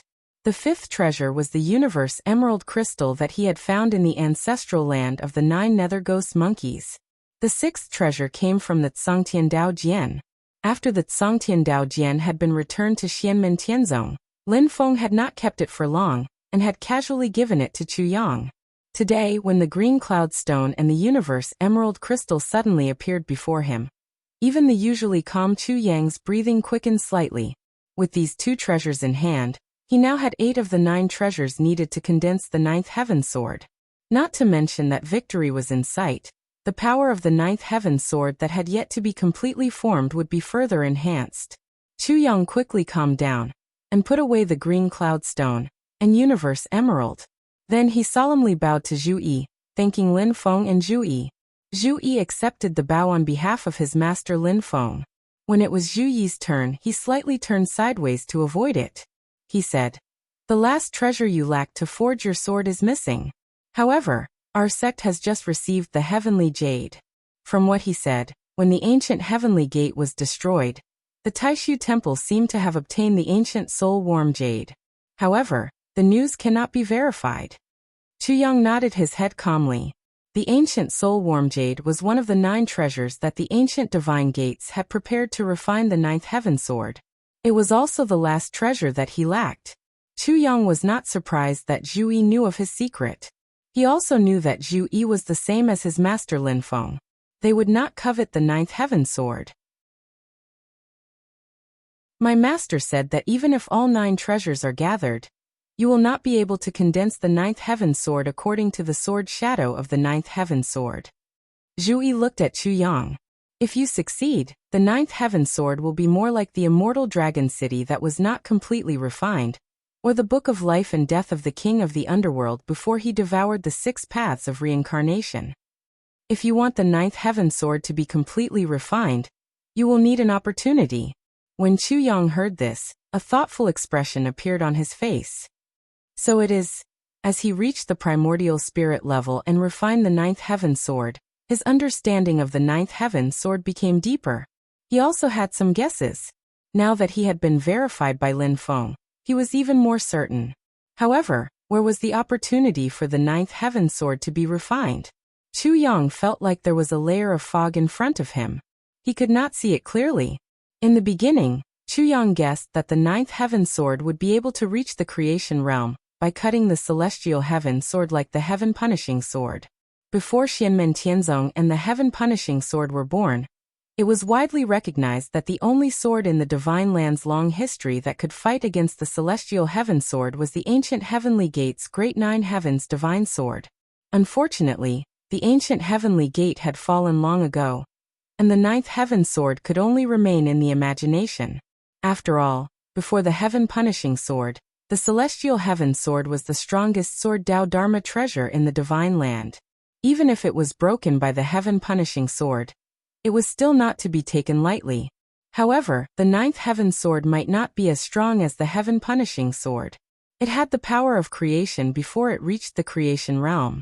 Even if it could break the immortal heaven sword, which was already a creation realm Dharma treasure, Chuyang felt that it might not be the opportunity for the 9th heaven sword to reach the creation realm. In a sense, the 2 sword Daos were opposing each other, but they were not like the heaven punishing sword and the celestial heaven sword. Chuyang had a vague guess in his heart, but he was not sure if it was right or wrong. Thinking of this, his heart shook slightly, and he looked up at Zhu Yi. Zhu Yi met his gaze and said slowly, "Master has nothing else to say." Chuyang nodded. He did not say anything else. In fact, this was Lin Feng's advice to him. After sorting out his thoughts, Chuyang cupped his hands at Zhu Yi. "Thank you, Master of the Mystic Gate. Thank you, Mastery." After Zhu Yi brought the green cloud stone and the universe jade crystal to the Great Zhou Dynasty's Tianjing city, Lin Feng stayed on Yujing Mountain. He was still sitting cross-legged on a branch of the mysterious heaven treasure tree. Silently, he tried to figure out his Tao. He closed his eyes, and purple qi surged all over his body. Slowly, the Tai Chi pattern on his forehead rotated. After a while Lin Feng stopped. The purple qi returned to his body, and the Tai Chi pattern on his forehead disappeared. He turned his head to the side. "Sure how? What's the matter?" At this moment, the void in the direction of Lin Feng's vision broke open. A handsome young man wearing a violet robe with golden edges appeared there. It was Miao Shihao. Miao Shihao's expression was calm and dignified. There was a hint of carefreeness and loneliness. He looked worried like the moon. He was like a graceful young master, an immortal under the moon. He cupped his hands at Lin Feng and said, "Sect leader, I'm here to bid you farewell." Lin Feng was not surprised. He smiled and asked, "You finally want to take in a disciple?" Miao Shihao smiled and nodded. "That's right. I've finally sorted out my thoughts. I've also achieved some success in the Tao I've practiced. I'm thinking about finding a successor." "Sect leader, you've shown great power in the war between the 2 worlds. Taishu Temple has suffered a great loss. Under such circumstances, we have no choice but to seal the mountain. I don't have to worry about them taking advantage of me when I travel alone." At this point, Miao Shihao smiled again. Besides, even if they kill me now, it's useless. I've already reported everything I know to you. There's no need to kill them. If I just vent my anger, I'll lose more than I gain. The people of Taishu Temple are probably looking at me with the attitude of out of sight, out of mind? Although I've reached the primordial soul realm, I'm still no match for the top cultivators of Taishu Temple. I won't take the initiative to look for them. Anyway, they'll be destroyed by you. Lin Feng's expression did not change. He looked at Miao Shihao. Miao Shihao's eyes were empty. He said lightly, Taishu Temple is biding their time now, but it doesn't mean they'll give up. They're just accumulating strength. Even if you don't deal with them, they'll come to you eventually. Lin Feng smiled but didn't say anything. Miao Shihao also smiled. Some of the sect errands I took on before, I'll go do a special handover later. After the handover, I'll directly leave the mountain. I'm a little interested now. What kind of successor will you find? Lin Feng said with a smile. Is it a person with a simple and honest mind, or a person with 7 orifices in his heart? Extremely exquisite? Miao Shihao shrugged coolly. Who knows? I don't have a definite answer in my heart. I'll just have to look. As long as they're fated, have good aptitude, and are suitable to practice my Dao techniques, be they simple or quick-witted, they're all fine. Lin Feng nodded. This is indeed in line with your usual style. Miao Shihao smiled. His melancholy and cold temperament suddenly changed. He returned to the charming posture he had before he reached primordial soul realm. He looked at Lin Feng. Actually, I, Brother Shihao, have been wanting to find a disciple with a temperament like you, sect leader. He looked at Lin Feng with a hidden bitterness. Sect leader, please don't think that my thoughts are disrespectful. It's because you haven't responded to me, so I can only find a disciple for myself. Lin Feng glanced at him. You decide what kind of disciple you want to take. I won't interfere. However, that child who's going to be your disciple is really pitiful. Miao Shihao covered his lips and chuckled. Sect leader, look at what you're saying. If I take that child as my disciple, I'll definitely treat him well. I'll hold him in my hands and be afraid that he'll fall. Lin Feng said. That's right. That's why he's pitiful. Miao Shihao heard that and instantly laughed out loud. His temperament changed again.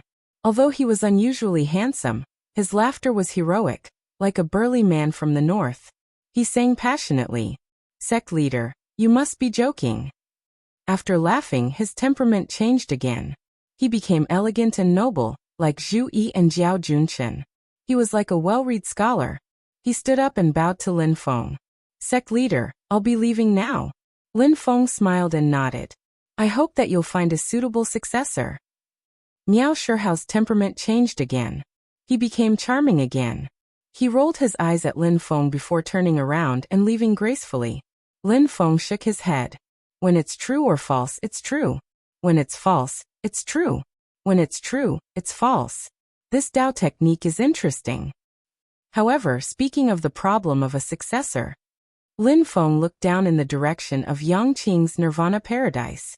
Little Qing's Nirvana Paradise finally has a new disciple. It's rare. Lin Feng had 8 personal disciples under him. Among the 8 cave residences, Yang Qing's Nirvana Paradise was the weakest. There were only Yang Qing and Zhou Yinsong. Because of this, Yang Qing had attracted a lot of gossip in the outside world. Of course, whether it was Yang Qing's personal achievements or the achievements of his disciple, Zhou Yinsong, it had already proved that the people who spread the gossip had eyes but could not see. Yang Qing was in charge of the Medicine Valley. His position was not light. Among the disciples under Lin Feng, his attainments in alchemy were second only to Xiao Yan. There were many younger disciples of Xianmen Tianzong who wanted to be his disciple. However, after the Battle of Annihilation Xian, Yang Qing had been traveling outside for many years. He was afraid that he would miss the teaching of his disciples. At the same time, because of the matter with his lover, Fang Ting, he was also a little disheartened. Therefore, after Zhou Yunsong, he had not accepted another disciple. Zhou Yunsong's own cultivation was full of dangers. He needed to be careful and cautious. Similarly, he did not have the energy to teach his younger disciples. At the same time, His character was also not good at interacting with others. This led to the Nirvana Paradise being led by Yangqing and Zhou Yunsong all these years. However, this time, the Nirvana Paradise finally had a new disciple.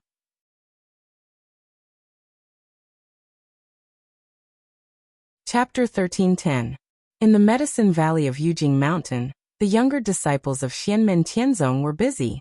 This place was originally managed by Yangqing's Nirvana Wonderland, but after the Battle of Extermination Xianyi, Yangqing often left the mountain. Her disciple Zhou Yunsong was not good at cultivating spiritual plants and refining pills. Therefore, when Yangqing was not on the mountain, the Medicine Valley on Yujing Mountain was usually managed by Zhu Yi. After the younger disciples of Qiantian Temple grew up, most of the time, it was them who took care of things here. When Yangqing returned to the mountain, the disciples of Qiantian Temple would directly report to Yangqing, and Yangqing would still be in charge. On one side of the Medicine Valley stood a towering tree. The trunk of the tree was extremely thick, reaching thousands of feet high. The trunk was straight and smooth, but above the trunk, a huge crown and branches extended in all directions. The crown of the tree was extremely huge. However, the space of the Medicine Valley had been specially processed.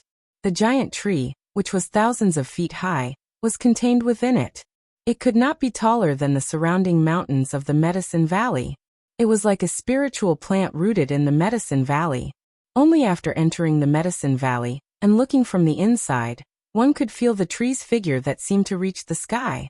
This is the cloud forest tree that Lin Feng pulled back from the cloud forest world back then, planting it in the medicinal valley and calmly nurturing it. The cloud forest fruit that it bears is either given to the sect's disciples to eat or used to refine medicine. It has endless wondrous uses. This tree had been reopened by Lin Feng. After leaving the dimensional world and coming to Yujing Mountain, it quickly passed the Void Thunder Tribulation. Its accumulated essence was transformed into demonic power and formed a demon infant. After that, it became a demon king in the middle stage, and even the late stage as if it was walking on flat ground. In the blink of an eye, it quickly reached the peak of the late stage of the demon king. Only when it was about to break through to the immortal demon soul did this cloud forest tree demon king become a little stuck. Although the accumulation of demonic power essence was extremely rich, its understanding of the great Tao of heaven and earth was still lacking. However, it was only a paper-thin distance away from achieving the immortal demon soul. He was the most powerful chief of plants in the Medicine Valley, and he also took on some of the responsibilities of caretakers. He had a gentle temperament, and after he gradually became familiar with the disciples of Xianmen Tianzong, he also taught them how to take care of other spirit herbs and spirit medicines. At this moment, at the foot of the cloudy forest tree stood a young man with brows that were like frost, yet he was the third-generation elite disciple of the Heavenly Heaven Hall, and the disciple of Yang Tai, Yi Xinhui. He was born with a body of jade and silver, and he was innately friendly towards plants. He himself was rather fond of cultivating spirit grasses and spirit medicines. As the third-generation direct disciple of the Qiantian Palace gradually matured and took over the majority of the daily affairs of the sect, many things in the Medicine Valley were taken care of by him. At this moment, he was looking at the girl in front of him with a doting expression. The girl's features were picturesque, and her eyebrows and hair were like frost. She was Yi Xinhui's younger sister, Yi Xinxuan, who was born with a jade tree silver makeup body just like him. Not long ago, she had also successfully formed her gold core and reached the golden elixir period. She could be called a perfected being. She was placed under the tutelage of Zhuge Wanqiu in the desolate Sky Valley, and after forming her gold core, she was given the Taoist name Yuan Shuang. However, she had a mild temperament and disliked fighting, so she was not well known outside of Xianmen Tianzong. The Yi siblings were also quite legendary. Although they were biological siblings, their age difference was 7 years, and they were not twins. Furthermore, both of their parents passed away early without any abnormalities, but they were born with the same special Taoist body. The probability of such a thing was even lower than that of Luo Qinggu, who was born with the heaven-accumulating dark soul pearl, and that of Taishu Temple Ding Runfeng, who was born with a pure yang body. It was truly amazing. At this moment, Yi Xinchuan was holding a small spirit fruit in her hand, and Yi Xinhui was looking at her with a smile. It tastes really good. Yi Xinchuan ate half of the spirit fruit, and then spread it out on her palm. Two faint shadows appeared in the air, and landed on her palm. The shadows seemed to be transparent, but the other half of the spirit fruit in Yi Xinchuan's palm quickly disappeared as if it was swallowed by something. Yi Xinhui smiled and said, "Your illusion moon swallowtail butterfly can only shine at night. It's pretty good during the day too." Yi Xinchuan giggled and looked at the two faint shadows on her palm with a gentle gaze. The illusion moon swallowtail butterfly was a butterfly demon race that was on the verge of extinction. When Yi Xinchuan was training with her master, Zhuge Wanqiu, in the Tianhuang vast land, she accidentally found 10 butterfly eggs. The girl liked butterflies since she was young, so she brought the eggs back to the mountain and wanted to raise them as pets. Unfortunately, the hatching success rate was low, and in the end, only 2 illusion moon swallowtail butterfly larvae were hatched, and they were a pair of male and female. The butterfly was like the moon in the sky, emitting a dazzling brilliance when the sun set. It especially liked to dance among the flowers on full moon nights, like the white moonlight, colorful and dazzling. When the sun rose, it was hard to see under the clear sky, as if it had turned transparent, which was quite magical. When the illusion moon swallowtail butterfly danced in the sky, the spiritual powder it scattered could help the growth of spirit herbs, and it was helpful to those who cultivated wood and wind dharma. If it was cultivated properly, its combat power would be extremely strong. Yi Xinchuan's 2 illusion moon swallowtail butterflies had just grown up, their strength was still low, and their intelligence was weak. But as they slowly grew, they would naturally be reborn. She turned to look at her brother and smiled. Uncle Master Zhou finally accepted a disciple. It's really unexpected. Uncle Master Zhou's foundation is very likely to gradually stabilize, so he finally opened the door to accept a disciple. Yi Xinhui said with a bitter expression and a helpless smile. "I just hope that junior sister won't be so curious the next time she comes to the Medicine Valley. Otherwise, the emeraldine scarlet moonflower I'm raising will never grow."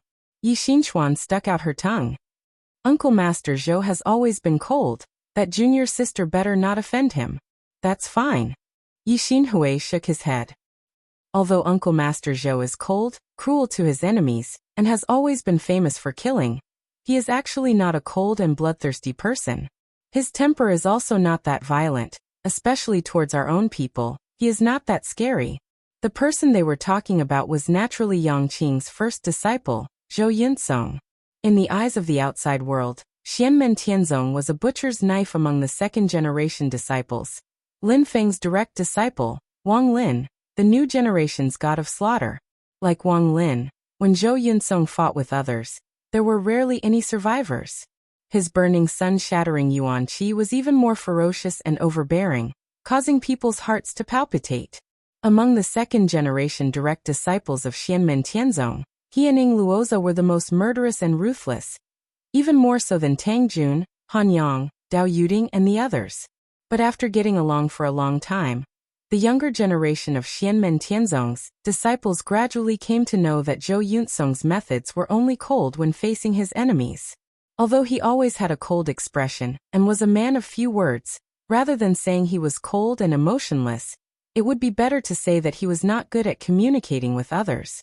At the same time, he was wholeheartedly focused on the Tao and immersed himself in cultivation. On one hand, it was because his personality was not suitable for teaching disciples. On the other hand, it was because he was born with the burning sun body, and the process of cultivation was dangerous, so he needed to be focused. Therefore, although he was one of the strongest among the second-generation direct disciples of Xianmen Tianzong, Zhou Yuntsong had never accepted a disciple. However, I'm afraid that Uncle Master Zhou's days will not be too good after meeting this junior sister, who has just entered the Nirvana paradise. Yi Xinhui frowned. Yi Xinchuan comforted. Facing someone as serious as Uncle Master Zhou, that junior sister might be more obedient, right? At this moment, Zhou Yuntsong, who was the subject of their discussion, was sitting in the Nirvana paradise. Just as Yi Xinhui and Yi Xinchuan had expected, He indeed felt that his days were a little torturous. Master, master, does 7th Martial Granduncle really always go to the demon world to capture all kinds of demons to eat? Master, master, why does Patriarch always sit on a tree trunk? Master, master, did 1st Martial Granduncle's lover, Dao Venerable Qingya, really grow up together? Master, master, have you ever been to the Mirror Lake Academy that 2nd Martial Granduncle founded? What exactly does it teach? Master, master. The series of questions made Zhou Yunsong, who had always liked peace and quiet, feel as if his head was about to explode. The days after the other party entered the sect were the most torturous and unbearable days of his life. Compared to the meticulous harassment in front of him, the threat of his burning yang constitution making him feel as if he was walking on thin ice and could spontaneously combust at any time was nothing. After being captured by Golden Cicada and brought to the vast land of infinite wilderness, he had fallen into a state of unconsciousness. He was unaware of the passage of time and everything that had happened in the outside world. Although he felt humiliated, it did not take long. By the time he regained consciousness, he had already been rescued by Lin Feng and his disciple. But now, looking at the little girl who was circling around him, Zhou Yunsong felt dizzy. The little girl was Zhou Yunsong's new personal disciple. Her name was Lu Yilin. Like Duan Muhong, she had been met by Yang Qing when she was traveling outside to practice medicine, and then brought back to the mountain. Along with the passing of time, under the guidance of Lin Feng, Yang Qing and the other seniors, as well as his own dedicated training, Zhou Yunsong in recent years, even though the threat of the burning yang body still exists, but he is already becoming more and more familiar with it. Therefore, Yang Qing's Nirvana Grotto Heaven lineage finally opened its doors to accept disciples again. However, Yang Qing was often away from home, so she no longer accepted disciples. If a disciple could pass the assessment, they would be apprenticed to Zhou Yunsong. This was also Yang Qing's consideration for Zhou Yunsong. In the process of teaching disciples, it would help Zhou Yunsong constantly examine the foundation of his dharmic Tao and become more proficient in it. Due to his personality, he was half repulsive and half strict. The assessment presided over by Zhou Yunsong was extremely difficult. All the juniors who had passed the assessment to become personal disciples and chose to be apprenticed to Nirvana Grotto Heaven were all eliminated. There was only one exception, and that was Lu Yilin in front of him. This result was beyond many people's expectations. Although she was a little talkative and muddle-headed, Lu Yilin became the only third-generation personal disciple who successfully passed Zhou Yunsong's assessment and became apprenticed to Nirvana Grotto Heaven. In all fairness, Lu Yilin's ability to pass the assessment was largely due to luck. However, since she had passed the assessment, Zhou Yunsong accepted her as his personal disciple. Although Zhou Yunsong, who had no experience in teaching this disciple, was at a loss. However, Zhou Yunsong soon regretted it. Lu Yilin was very excited. When she was a foundation disciple, she could only hear rumors about many things. Some were false, some were exaggerated, and it was difficult to tell the truth from the lies. Now that she had finally become a personal disciple, and her master was the outstanding second-generation personal disciple of Xianmen Tianzong, Zhou Yunsong, she, who was already full of curiosity, could no longer control herself. She just wanted to pour out all the doubts in her heart and get answers from her master. Master, master, why don't you ever smile? The senior and junior sisters who learned together in the Cloud Peak Hall all said that you are handsome. If you smile, you are even more handsome. Before she could finish her words, she saw Zhou Yunsong stand up and leave the quiet room with an expressionless face. Lu Yilin was at a loss. Did I say something wrong?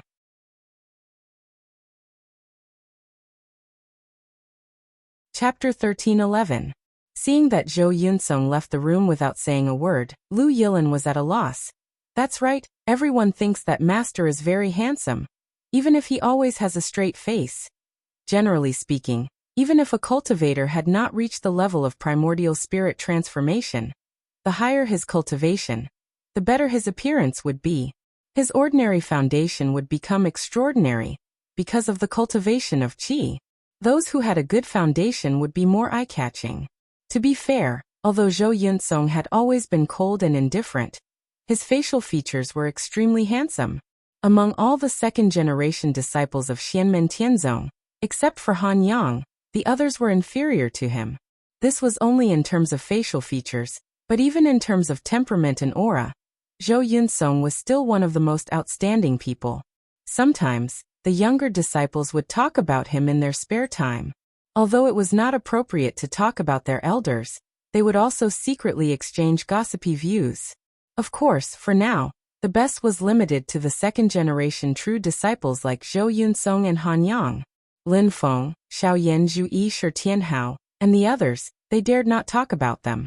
However, even so, no one would stab the person in question like Lu Yilin did. Lu Yilin shook her head blankly.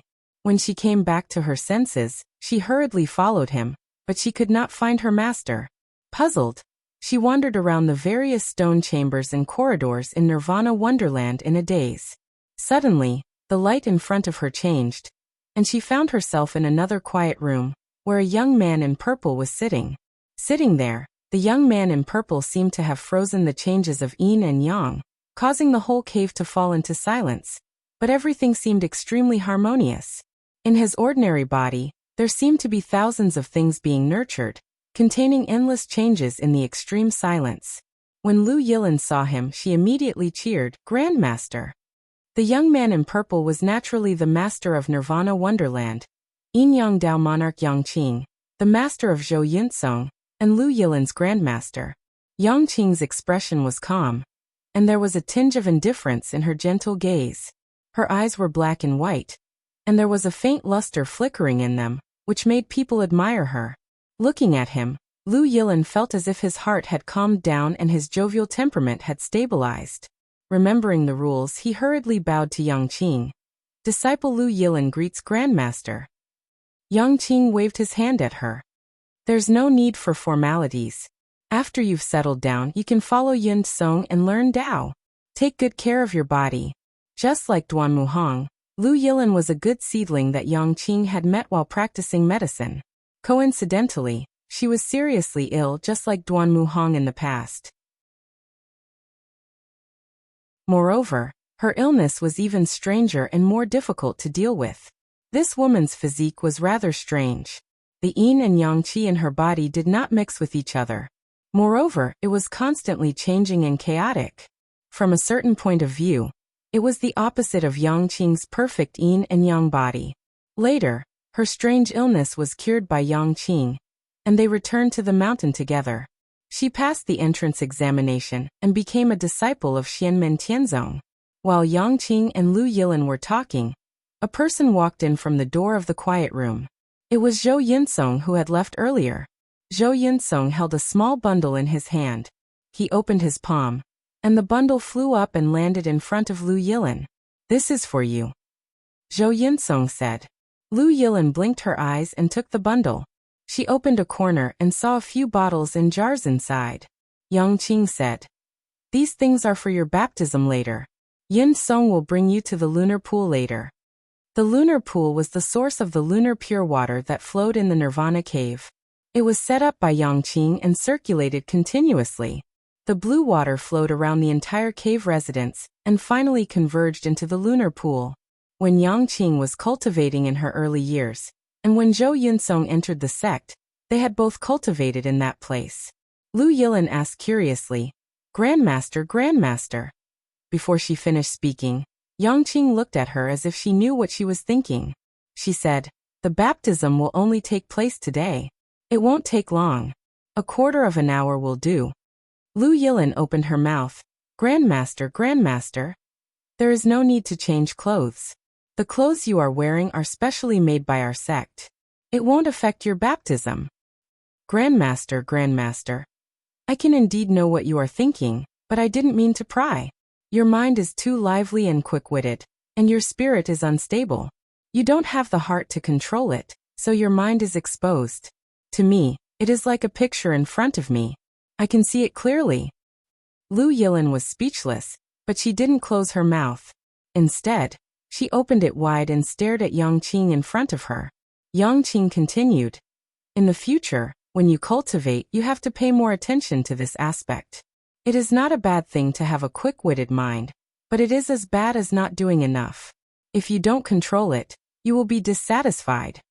If you don't control it, when you go out of the sect in the future, when you meet other primordial spirit cultivators, or some Yuaniing cultivators, all your thoughts will be seen by them. Lu Yilin wanted to say something, but she closed her mouth. Instead, her eyes were filled with excitement. She turned to look at Zhou Yinsong. Zhou Yinsong was expressionless and didn't say anything. Yang Qing, who was beside him, smiled and said, "Yes, Yinsong can also see it."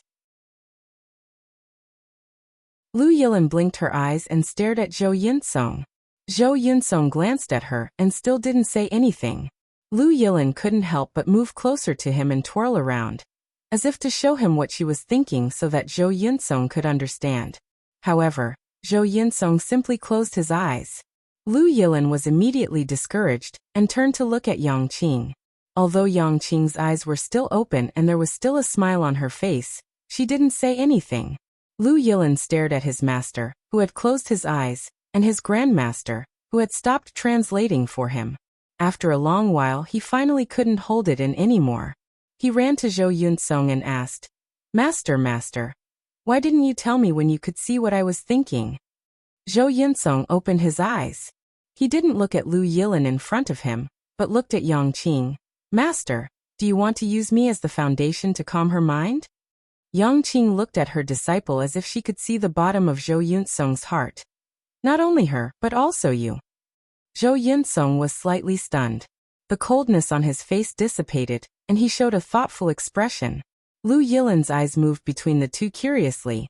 Master, how to calm her mind?" Before she could finish her words, Zhou Yinsong flung her sleeve and used his magic power to roll her up. At the same time, the bundle containing the bottles and jars was also rolled up. Seeing this, Yang Qing's eyes flickered slightly and she looked at Zhou Yinsong helplessly. "Yinsong?" At this moment, Zhou Yinsong's expression had returned to normal. He bowed to Yang Qing. Disciple tried his best. "Thank you, master." Yang Qing looked at him and waved her hand after a long time. "I believe you have a sense of propriety. Go send Yilin to the baptism first. But things like today will only happen once. It won't happen again." Zhou Yinsong's face, which had calmed down again, suddenly twitched slightly. He turned and left the clean room where Yang Qing was. Xianmen Tianzong, who made cultivators below the primordial spirit realm tremble with fear and dread, staggered slightly when he walked. On the Xiantian treasure tree, Lin Feng sat upright with a faint smile on his face. He looked down at the trunk under him and couldn't help but scold with a smile. "Little girl, you even made up stories about me." Zhou Yinsong's situation was special. His cultivation needed to be carefully planned. It was arranged by Lin Feng and Yang Qing together. After getting on the right track, Lin Feng wouldn't continue to ask questions. But at the beginning, he also wanted to observe and make sure there were no problems. As a result, he naturally saw the scene of Zhou Yinsong fuming with anger at Lu Yilin. He also heard many of Lu Yilin's questions. Lin Feng shook his head and didn't say anything more. His original intention was to find a disciple for Zhou Yinsong, but it turned out to be such a disciple. Lin Feng was also a little surprised. Therefore, Lin Feng simply adjusted the plan. The master and disciple would temper each other's temperament. For Zhou Yinsong, being a master was not as simple as imparting Dao techniques. On the contrary, his gains were not just Dao techniques. Whether it was the world or the internal members of Xianmen Tianzong, their understanding of Zhou Yinsong was actually relatively one-sided. Lin Feng and his master, Yang Qing, knew more. In essence, Zhou Yinsong was not a cold, heartless, crazy, and bloodthirsty person. His current personality and fighting style were to a considerable extent influenced by the special burning sun physique. At the same time, Zhou Yinsong's personality was cold and fierce. He could endure hardships and was indomitable, but he could not bear to be wronged. Moreover, he was very easily provoked by others. Once he was angry, it was very difficult to calm down and suppress. However, the way he expressed his anger was never through shouting, but through bone-chilling coldness. However, Zhou Yinsong himself was not without problems. Although he was cold on the outside but warm on the inside, he was very concerned about the people close to him, and he also had a very high sense of honor and belonging to his master, Xianmen Tianzong. But in essence, he was not a person who easily opened his heart to others. As for Lu Yilin, before she really attracted Zhou Yunsong's attention, her chatterbox and unrestrained behavior would easily anger Zhou Yunsong, and her muddle-headed personality would cause her to anger Zhou Yunsong without knowing it. There was a saying called being spoiled and arrogant. First, one had to be spoiled to rely on, then he could be said to be arrogant. If Yang Qing did not inform them in advance, Lu Yilin was likely to be thrown out of the Nirvana cave by Zhou Yunsong in less than a few days. Lin Feng and Yang Qing also had no intention of specifically suppressing Zhou Yunsong and asking Zhou Yunsong to endure things that he could not bear. They also had no intention of forcefully changing Zhou Yunsong's character. But at least, Zhou Yunsong had to adjust the negative factors in his character to a controllable range. Otherwise, when he tried to break through to the primordial soul realm in the future, he would face great obstacles, and might even have no hope in his life. This was not an alarmist talk. As for Lu Yilin, she also had to accept Zhou Yunsong's polishing. It was just that it was not controllable, but he had to try his best to avoid further loss of control. Similarly, there was no need to forcibly correct it, but he needed to adjust it. The scale of this would depend on Zhou Yunsong himself, and Yang Qing would guide him from the side. Lin Feng believed that the master and disciple could do it well.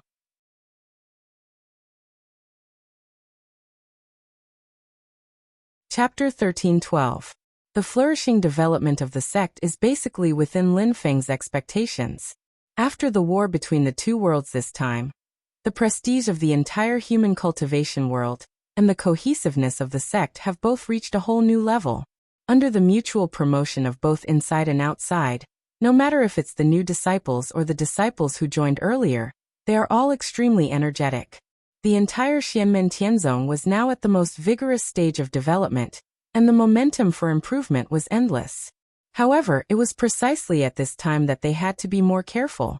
They had to focus on the details and grasp the general direction, so that the overall direction of the sect would not deviate. Rapid development to the clouds and a sharp decline to the bottom could easily lead to problems that had not been there before in a short period of time. The strict examination and selection had blocked the latecomers to a considerable extent, ensuring that the celestial sect of the celestial sect of the celestial sect of the celestial sect of the celestial sect of the celestial sect of the celestial sect of the celestial sect would not expand. As for the disciples who had already joined the sect, it was more difficult to grasp whether their mentality would change, and more attention must be paid. People's hearts were fickle, and it was not as simple as it sounded. Most of the time, it was not because one was complacent, but when the surrounding external environment changed, people's mentality would often change in the process unconsciously. The simplest example was within Xianmen Tianzong. Due to various differences, there were also differences between the disciples. Under the control and guidance of Lin Feng, Xiaoyan Zhu Yi and others, the internal atmosphere of the sect had always been relatively upright. The strong did not bully the weak, and the weak did not envy them. The pioneers protected the latecomers, and the latecomers regarded the pioneers as their goals and role models. However, as Xianmen Tianzong became more and more powerful, when some of the weaker disciples went out, they would find that they, who were originally mediocre in their own sect, were so outstanding compared to the heirs of other forces in the divine land. Even if they already knew the strength of their sect's heritage, after experiencing it for themselves, the feeling was the most obvious. Along with it, there were compliments, flattery, envy, and followers from the outside world. They who were inconspicuous in the past became the focus and the center of attention, and everyone else revolved around them. But when they returned to the mountain gate, all the halos were far away from them. The contrast would make some people work harder, but it might also make some people feel at a loss and yearn for a life outside, instead of cultivating in the sect. Following the expansion of Xianmen Tianzong's strength and the harvest from the war between the two worlds, Xianmen Tianzong's businesses outside also increased, and it was necessary to arrange for disciples to go and take care of them. It might not be currying favor, but it might cause some of the disciples to have other ideas. It was not wrong to be the head of a chicken rather than the tail of a phoenix. It was just a matter of personal choice. However, if one indulged in the enjoyment of being a local tyrant, indulged in the protection of a sect without being overshadowed by stronger people, or pursued the path of cultivation that could radiate one's own light, it would only bring more harm than good. This was also something that would happen when many other major forces developed to a certain extent. The world of mortals was like water, and it would constantly wash away one's soul unknowingly. It was not easy to be confident and self-reliant, to appreciate all kinds of scenery, and to persevere on one's own path without wavering. One needed to constantly reflect on oneself. However, aside from Lin Feng himself, his personal disciples Xiao Yan Zhu Yi and the other 8, although their personalities were different, their Taoist hearts were stable.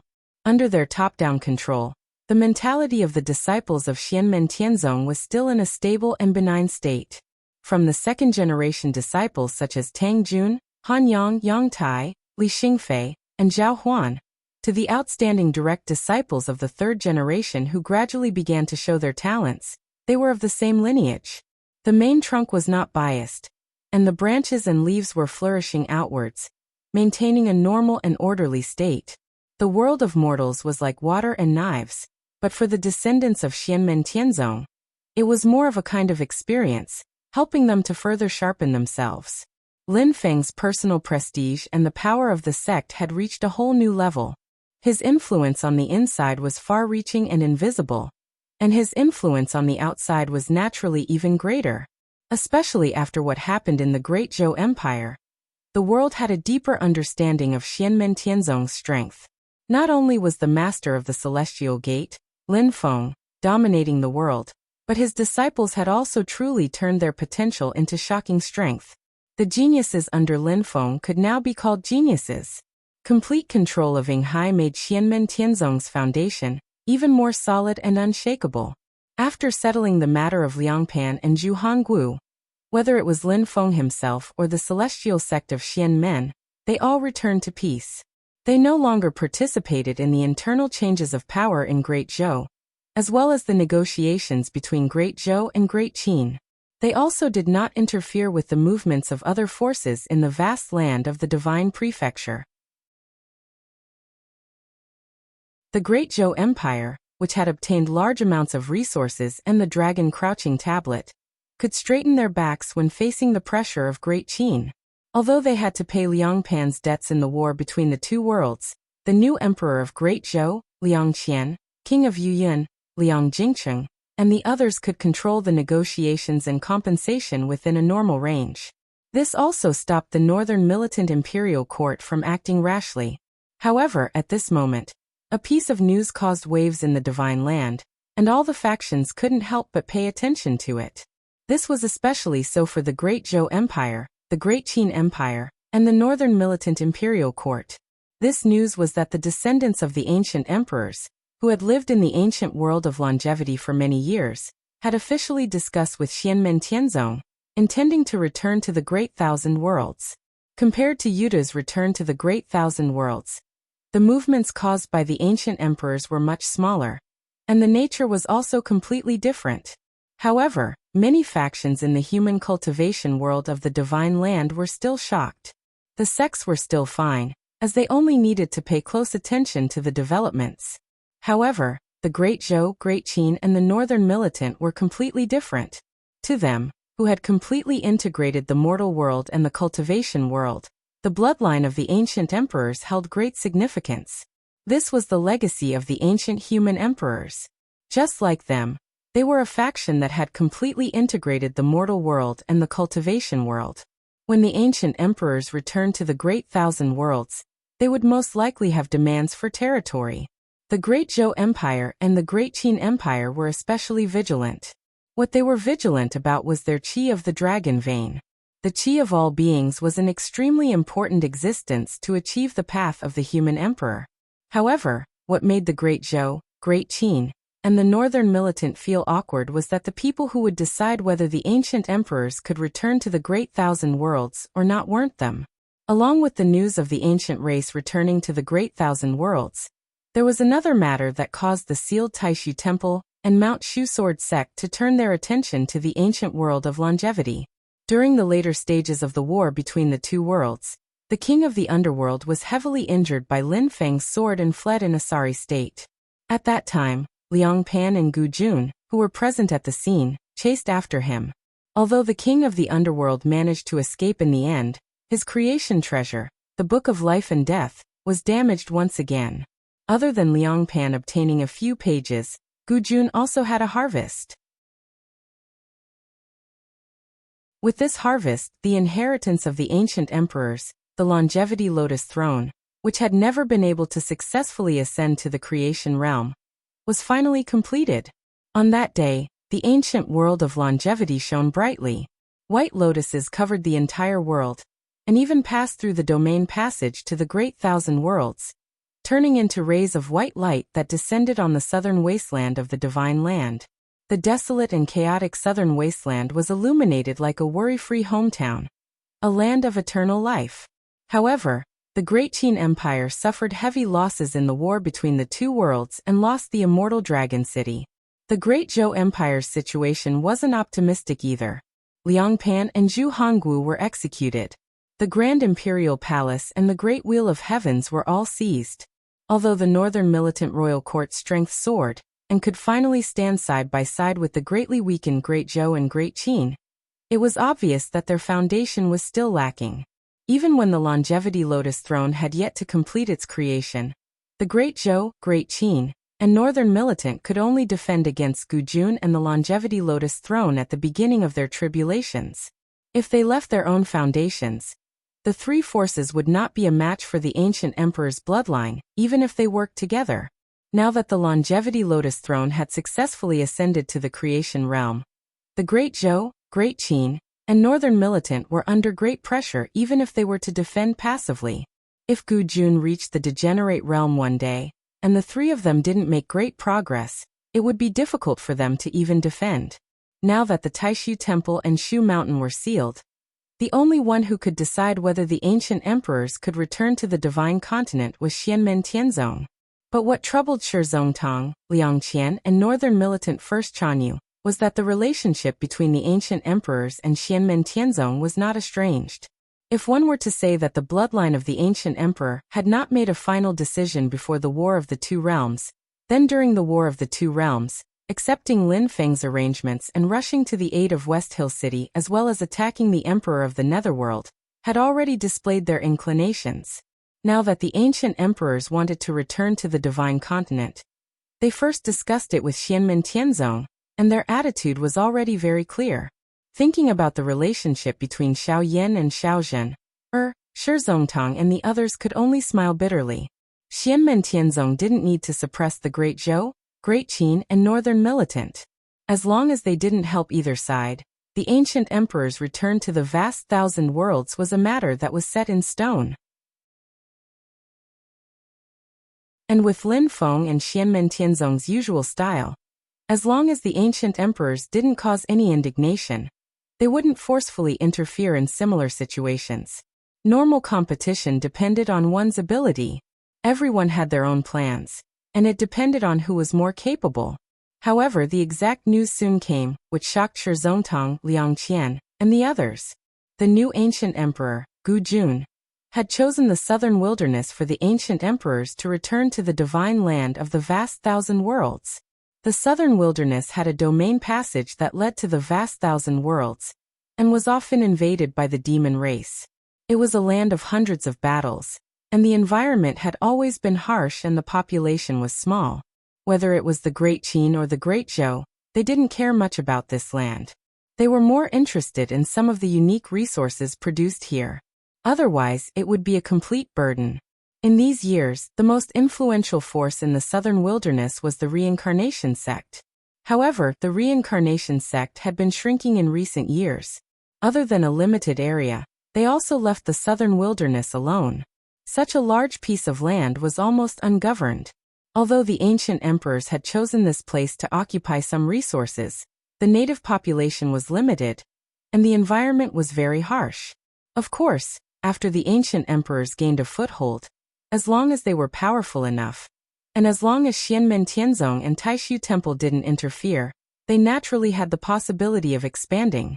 But for now, Gu Jun was showing his attitude by taking the initiative to choose such an unclaimed land.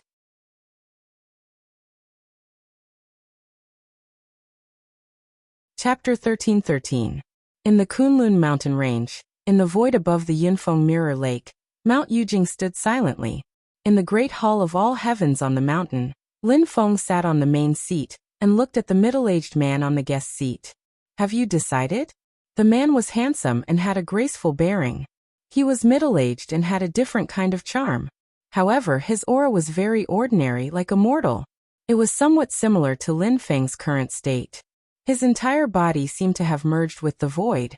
However, Lin Feng could naturally see that this middle-aged man was at the beginning of the tribulation stage. His Dao techniques and abilities were all unique and outstanding. This person was the descendant of the ancient emperor, the current ancient emperor, Gu Jun. In terms of his own magical powers and abilities, he was the strongest person in the human cultivation world in the Divine Land, outside of the Xianmen Gate. After the Longevity Lotus Throne finally crossed the final barrier and achieved creation, Gu Jun and the Gu family could already sweep away the current alliance of the Great Zhou, Great Qin, and northern militant families.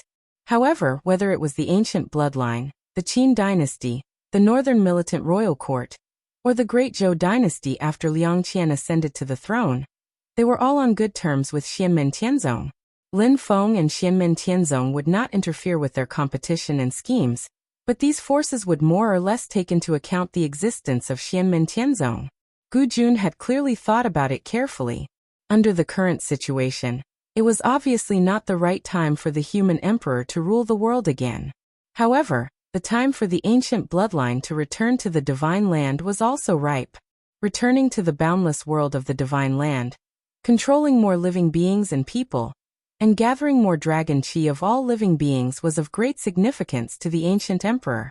For them, as well as forces like the Great Zhou dynasty, the Great Qin dynasty, and the northern militant royal court, the power of all living beings and dragon chi were not illusory words about the fate of the country, but real power and strength.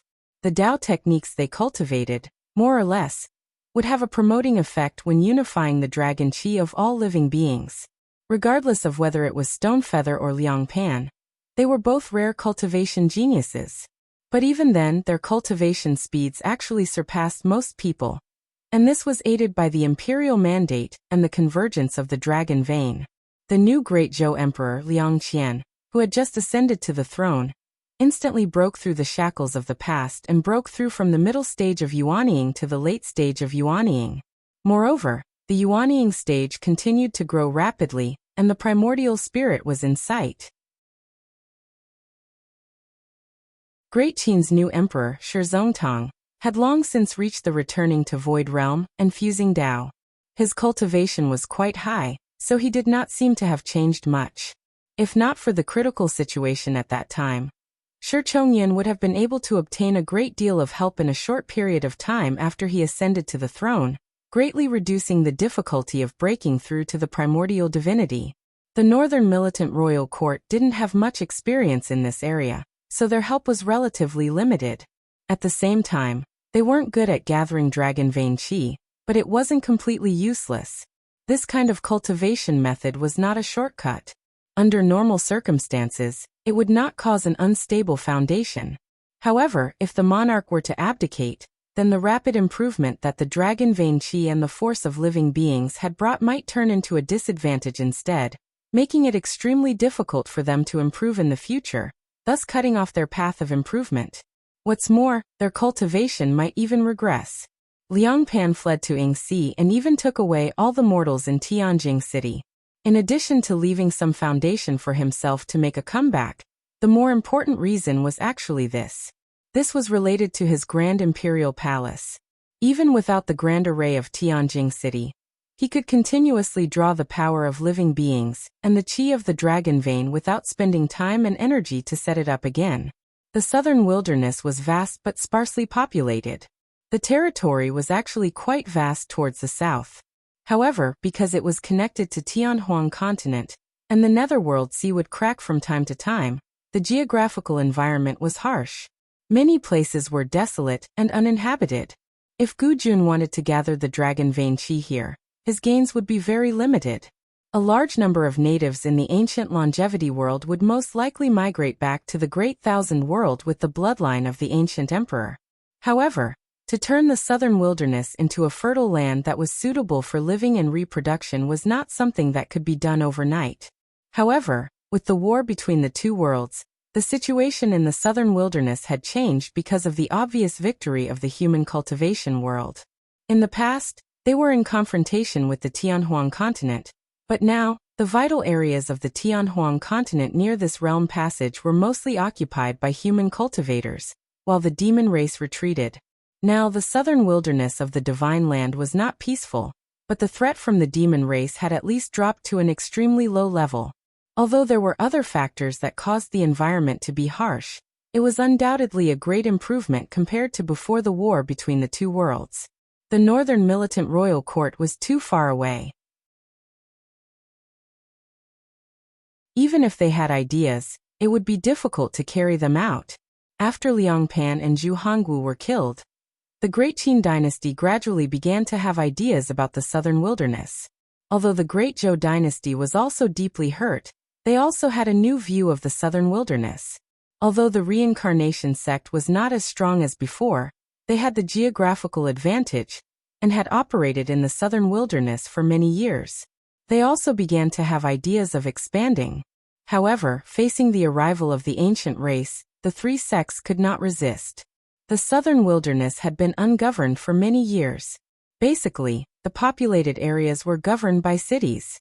They were superior to the Great Qin, the Great Zhou, and the reincarnation sect, but they were very independent. Although the ancient emperor's bloodline had just arrived, they were much more powerful than the current Great Qin, Great Zhou, and reincarnation sect. The legends of the ancient human emperor were still being passed down to this day. With Gu Jun and the others' means, it would not be difficult for them to take over these cities. Xianmen Tianzong Taishu Temple and Mount Shu Sword Sect did not interfere, so Shizongtang Liang Qian and the others could only accept it. This was much better than starting a fight on the territory that they truly controlled. Although they could not rule out the possibility of the ancient emperor slowly taking over, and although it was the best time to resist them before they had a stable footing, they were helpless in the current situation. Shizongtang, Liang Qian and the others could only accept it. However, according to what Lin Feng knew, Shizongtang and the Great Qin dynasty were more and more eager to find the lost immortal dragon city. Gu Jun sat in front of Lin Feng and said with a smile, "On the day of the new city's completion, I will invite my fellow Taoists to attend the ceremony. I hope that the master of the celestial gate can come." Lin Feng also smiled. "If there are no accidents, I will be there. Your clan has been hiding in the medium world for many years. Now that the bitterness is over, the sweetness is coming. This is something worth celebrating." Gu Jun stood up and said, "In that case, I will take my leave first. Sorry for the trouble." After clarifying the attitude of the celestial sect of wonders, the ancient emperor's next move could be carried out freely. Taishu Temple and Mount Shu were sealed. Although the ancient race's return to the divine land had a great impact, they would not interfere. After Gu Jun and his entourage left, Lin Feng was still sitting in the great hall of all heavens. With a thought, he used his dermic projection to transform into a body of light and descended into the returning sky gold pavilion. His eldest disciple, Xiao Yan, was currently busy in the sky gold pavilion and could not be distracted. Even if Gu Jun came to visit, he could not spare the time to see him. However, Xiaoyan was not refining pills at this moment, but refining a magic treasure. This magic treasure had already taken shape. It was a black pill furnace with 3 legs. It was huge and floated in the air. Golden flames that flashed with red and blue light were currently circling above the pill furnace. Under the guidance of Xiaoyan's dermic projection, the pill furnace was refined. This unique flame was one of the 7 great true fires in the world, the Nanmingli fire. In addition to its great power, it was greatly beneficial for refining pills, medicines, and magic treasures. With the help of this fire among Lin Feng's personal disciples, Xiaoyan was not only the best at refining pills, But he was also better than Zhu Yi and Wang Lin. He was also the best at refining weapons. However, the gap was not as large as in refining pills. Xiaoyan was also more interested in refining pills and had more experience. Right now, he was refining this cauldron because he wanted to refine a cauldron magic treasure that could be used to refine pills. A good pill furnace would yield twice the result with half the effort. On the other hand, for someone like Xiaoyan who was an expert in refining pills and refining weapons, once he succeeded in refining a pill furnace magic treasure with his own understanding of pill refining, it would definitely be extraordinary. In particular, the various raw materials that he used for the refining were all extremely rare and precious materials. The software and hardware conditions were all top-notch. If he still could not refine something good, it could only be said that God was messing with him. After the end of the war between the two worlds, Xiaoyan's mind had always been placed on this newly forged magic treasure. With his divine abilities and magic power, this originally wasn't a difficult thing, but this time Xiaoyan strived for perfection. He had to pursue the most perfect result, constantly analyzing and adjusting, making sufficient preparations in the early stages.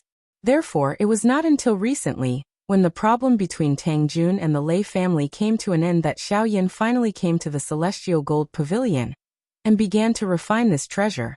The special effect of the Celestial Gold Pavilion could also play a significant role in the refining of this pill furnace magic treasure. In addition to Xiaoyan, second-generation true disciples like Yan Wuwei and Lu Xiaofeng, as well as third-generation true disciples with special expertise like Duan Muhang, were also assisting at the side. After Lin Feng arrived, he did not say much. He only watched from the side as Xiaoyan refined the treasure.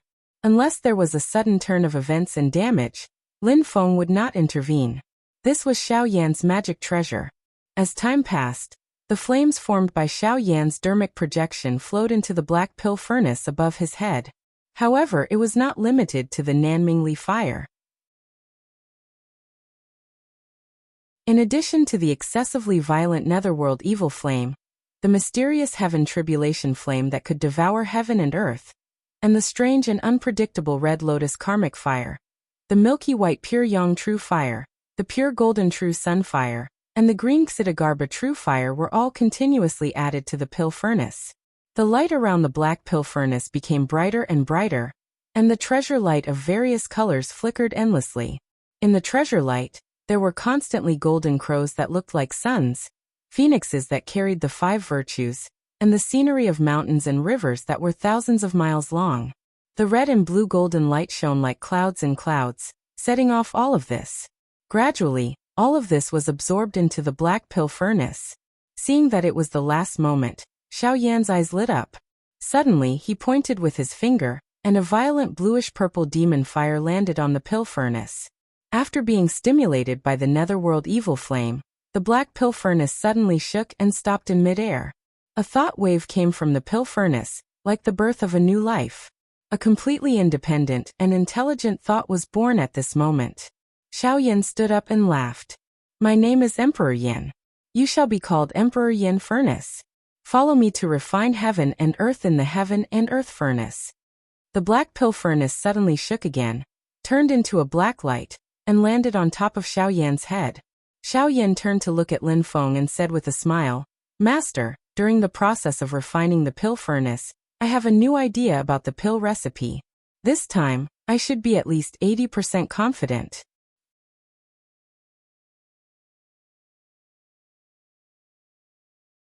Chapter 13-14. Although the Emperor Yin Cauldron was only a spirit-nurturing grade magic treasure, the mysterious principles within it were already quite extraordinary. Lin Feng and Xiaoyan had both come into contact with the Flaming Sky Divine Cauldron that was seized from the East Heaven Gate and later transferred to the Northern Militant Royal Court. Although the Flaming Sky Divine Cauldron was reforged by the East Heaven Gate, it was still a rare magic treasure for alchemy. Not only did the Northern Militant Royal Court regard it as a treasure, any force in the Divine Land would also value it greatly. Since they were both spirit-nurturing grade magic treasures, both Lin Feng and Xiaoyan were sure that the new Emperor Yin Cauldron in front of them had already surpassed the Flaming Sky Divine Cauldron. So far, the strongest magic treasure for alchemy in the human cultivation world, was naturally the creation magic treasure refined by Xia Huang, Ding of Shenzhou. Outside of Ding of Shenzhou, there was the Sun-Moon Divine Cauldron of the Taishu Temple, the Flaming Sky Divine Cauldron of the Ancient Heavenly Gate, the Desolate Immortal Cauldron of the Ancient Emperor, the Heaven and Earth Cauldron of the Primitive Demon Cult, the Origin Chi Cauldron of the Ancient Chong Emperor, and the Bodhi Cauldron of the Great Lane Temple. Most of the top forces in the history of human cultivators had such magical equipment as their foundation, which had played a vital role in their rise to power. Xianmen Tianzong was now so prosperous. In addition to its rising status in the outside world, one of the important internal factors was the success of Ding of Shenzhou. Under the continuous operation of the #1 pill refining magic treasure in the history of the human clan, as long as the Celestial Sect of Wonders had sufficient resources and materials, the various spirit pills and miraculous medicines produced in just one day would be an unimaginable number to the outside world. Now that Xianmen Tianzong had obtained 4 star sea gates and gained control of the Divine Land, Xianmen Tianzong became the #1 holy land in the world, and obtained great results in the war between the two realms. All of these made Xianmen Tianzong not lack resources. With the cooperation of Ding of Shenzhou, the overall strength of the sect suddenly had signs of further explosive growth. It wouldn't take too long to see the results. What the Celestial Sect of Wonders lacked the most was time. And all of this, he was making up for the lack of foundation of the Celestial Sect of Wonders at a speed that left one dumbfounded. Xiaoyan was supposed to be the happiest person to receive Ding of Shenzhou. However, due to some special reasons, the relationship between Xiaoyan and Ding of Shenzhou was not very good. In fact, after the incident at the Nether Sea, where Xia Huang's phantasm soul was completely destroyed, the relationship between Xiaoyan and Ding of Shenzhou had gradually eased. Xianmen Tianzong, the de facto #1 alchemist, and the #1 alchemist's magical equipment in the history of the human cultivation world gradually formed a tacit understanding with each other.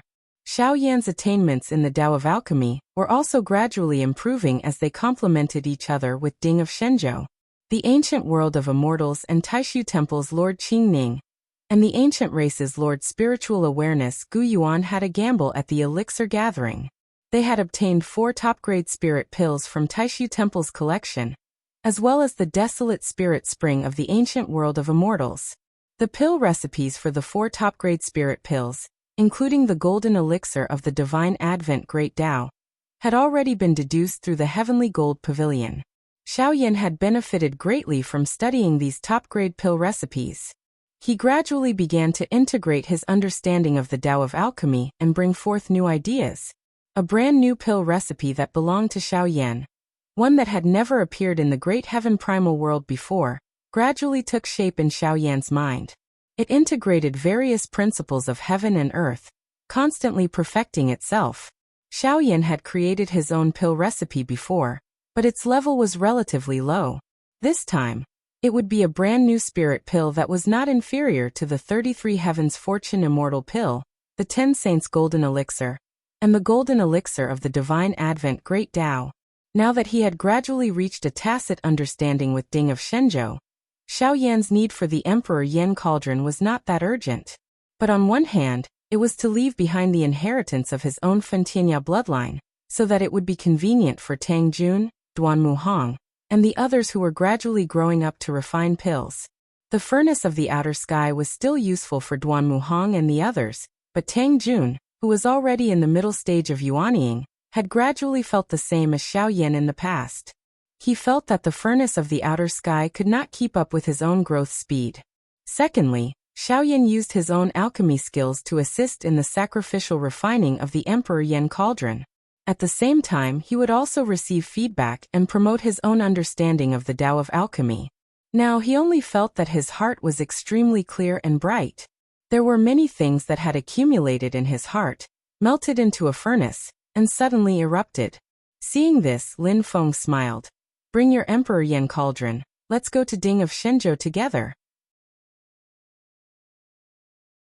Even if he already had a draft in his heart, and had a lot of speculation before, but to really derive a complete new pill formula, he still needed to continue to practice. In this process, just the raw materials consumed would be a huge number. In history, there were countless top elixirs and medicines. Chong Huang created the 10 Saints Golden Elixir. Yenxing he created the Supreme Treasure Wisdom Pill. The ancient Heavenly Gate Elder Ling Qiong Dao Venerable created the Life Replacement Heavenly Pill. Xia Huang created the Boundless Divine Pill. And one of the 10 great disciples of Buddha, Shariputra created the Bodhi Treasure Pill. And so on. These top-notch spirit pills were also the sparks of inspiration that burst out after the alchemists' attainments in alchemy, and their own understanding of the great Tao of heaven and earth had both reached a relatively high level. Finally, after countless experiments and the consumption of a large amount of resources, they were finally gradually established. However, the commotion that Xiaoyan made this time was really a little big.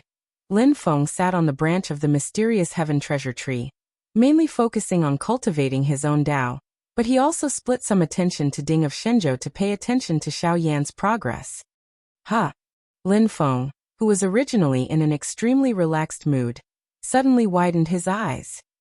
Brat, you're taking a risk again. In the next moment, Ding of Shenzhou suddenly shook.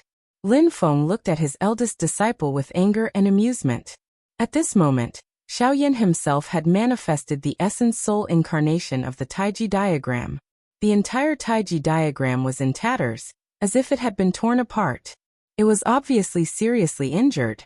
Fortunately, at this moment, he had already comprehended the profoundness of Tao birth and Tao destruction.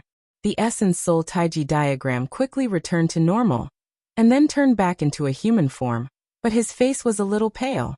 Xiaoyan smiled sheepishly. It was a little risky. That move just now was only a little bit away from the cauldron exploding. Although the treasure of alchemy was Ding of Shenzhou, even if the cauldron really exploded, it would only damage the materials and hurt Xiaoyan himself. The cauldron would not be damaged, but if that really happened, it would still be a disaster. Especially for Xiaoyan himself, it would be a heavy blow. His understanding of the profoundness of alchemy had suddenly fallen to rock bottom when his heart was at its peak. However, although it was risky, Xiaoyan still succeeded. He smiled and moved in front of Lin Feng.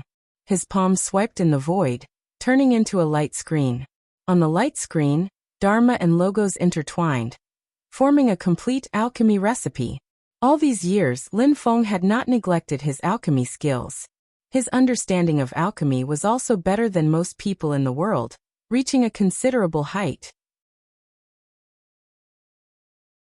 Therefore, he had no difficulty reading Xiaoyan's alchemy recipe. Oh, not bad, not bad. After carefully looking at it for a moment, Lin Feng nodded. At this moment, Xiaoyan hurriedly handed over a small gourd. Lin Feng pulled out the stopper of the gourd, and golden smoke emerged from it. After feeling some of the medicinal power and concept contained in the golden smoke, the corners of Lin Feng's mouth curled up slightly. Then he looked at Xiaoyan. Which furnace is this? Xiaoyan chuckled. The 6th furnace. Lin Feng said, Master originally estimated that you would need more than 10 furnaces to finally achieve the final perfect effect and complete success. Xiaoyan patted Ding of Shenzhou. Some of the materials are still quite valuable. It may not be difficult for our sect to collect them, but it will take a long time. Disciple wants to save as much as possible, so that we can quickly refine a few furnaces of good pills. He chuckled. It seems risky, but I am about 70% confident. Anyway, even if the furnace explodes, at least Ding of Shenzhou will be fine, and the loss will not be too great. Lin Feng looked at him with a faint smile. If the furnace really explodes, Master can protect you and Ding of Shenzhou. At most, we will lose some medicinal materials, but the blow to your own state of mind will not be able to make up for it. That's why I didn't protect you just now. I want you to remember that you have to feel pain before you pay attention next time. When Xiaoyan heard this, he smiled rather mischievously. Didn't I succeed? Lin Feng pointed at him with his finger.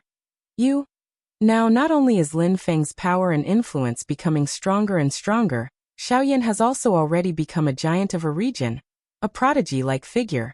Outsiders already rarely see this appearance, only in front of Lin Feng will it frequently appear.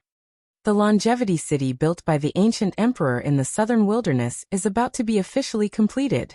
Everyone is invited to attend the ceremony. Come with Master. As Lin Feng said this, he handed the gourd in his hand to Xiao Yan. Light flickered around him, and the divine god of war clone appeared. His main body would not leave the mountain for the southern wilderness, so the divine god of war clone would go with Xiao Yan. Xiao Yan took the gourd and nodded. He then selected some of his juniors to go with him. The group immediately set off for the southern wilderness. It was not Xiao Yan's first time coming to the southern wilderness of the divine land, but this time, he could feel the difference even from afar. Even though the flow of qi was still chaotic and desolate, there was already a clear path to follow, and the qi was slowly converging towards a single point. Lin Feng's divine god of war clone and Xiao Yan were startled. They raised their heads and saw the space in front of them split open. A girl in a blue dress walked out from it, like a blooming blue lotus. It was Xiaozhen. Xiaozhen saw Xiao Yan and smiled. However, she did not greet Xiao Yan first, but bowed to Lin Feng first and said, "Senior Lin, your presence brings light to our longevity city." Lin Feng smiled and said, "Miss Zhen, you're being too polite." Finishing, he didn't say anything else and quietly looked at this pair of children. Xiao Yan went up and stood together with Xiao Zhen. Both of their eyes were filled with joy. Xiao Yan's disciples also came up to greet Xiao Zhen. Junior greets Dao Lord Qingyi. Under Xiao Zhen's guidance, the group continued forward.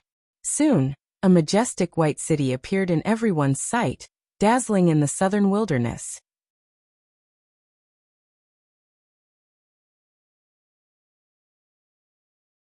Chapter 13-15. The city that appeared in front of Lin Feng, Xiao Yan, and the others looked similar to the ancient clan's imperial city in the immortal ancient world, but it was more majestic. The city was located in the southern wilderness, and it was a magnificent sight. Beams of white light rose into the air like blooming white lotuses. The white light seemed endless, connecting the past, the present, and the future, blurring the flow of time. There was even a thriving vitality that blended with the wild and chaotic southern wilderness. It was filled with a desolate and ancient aura, but also the power of countless living beings, pointing to the infinite possibilities of the future. Lin Feng looked around, his gaze piercing through the void and looking into the distance. After a while he retracted his gaze and smiled. The southern wilderness was vast and sparsely populated. Apart from the mountain people in the wilderness, most of the population was concentrated in a few areas, where cities were built and people lived. At this moment, these cities had obviously been subdued by the ancient emperor, who had set up spell formations in these cities to connect the Qi meridian to the immortal city before them. The bloodline of the ancient emperor had successfully brought the southern wilderness territory under their control. Among them, there might be people who temporarily surrendered, or people who harbored other intentions, such as people from the Qin dynasty, the Great Zhou dynasty, or the reincarnation sect. However, with the power of the ancient emperor, it was only a matter of time before these situations were resolved. Not long ago, the ancient emperor had already announced to the world that the country would be called ancient, and the southern wilderness of the divine land would be their territory, officially returning to the vast thousand world. In a sense, this was equivalent to building a new country and giving up on the throne of the human emperor, which had persisted since ancient times, and giving up on the past. Even if the ancient nation could rule the divine land again, it would be a new beginning, not a restoration of the ancient emperor. Although they understood this, the Great Zhou dynasty and the Great Qin dynasty couldn't relax with such a powerful neighbor. Lin Feng and Xiao Yan and his master and disciple advanced all the way. Nearing Longevity City, they saw an old man standing in the air, currently looking at the grand city in front of him, not saying a word. "Greetings, Senior Shi." Xiao Zhen greeted the old man with the courtesy of a junior. The old man turned around. He was none other than the Great Qin dynasty's elder, the Dao integration stage cultivator, King Zhenyang, Shi Zhongmao. The Great Qin Empire had also received an invitation from the ancient kingdom, and Shi Zhongmao was invited to attend Lifelong City's opening ceremony. No matter what would happen in the future, at least the ancient legatee did not seem too overbearing right now. Even if Great Qin had many thoughts, it would not lose its decorum and directly show hostility. When Shi Zhongmao saw Xiao Zhen, he immediately nodded and returned the greeting. Dao Master Qingyi, this old man greets you. Then his gaze landed on Lin Feng's god of war clone and Xiao Yan. Greetings, master of the celestial sect and Emperor Yan. Behind Shizong Mao was a group of great Qin dynasty cultivators who came with him to watch the ceremony. At this moment, they also hurriedly greeted Lin Feng, Xiao Yan and Xiao Zhener. In addition, the ancient tribe's elder who accompanied Shizong Mao also greeted Lin Feng. At this moment, the void on the other side broke open. Under the lead of Xianmen Tianzong's old acquaintance, Gu Penxian, a group of cultivators also arrived outside Lifelong City. The middle-aged man in the lead was also familiar to Lin Feng and his disciple. It was the Great Zhou Dynasty's King Liang Fu.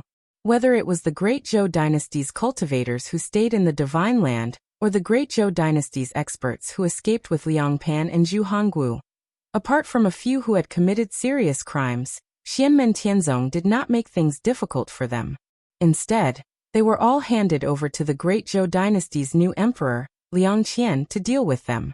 Although a new emperor had his own ministers, in the cultivation world, it was not easy to nurture new experts.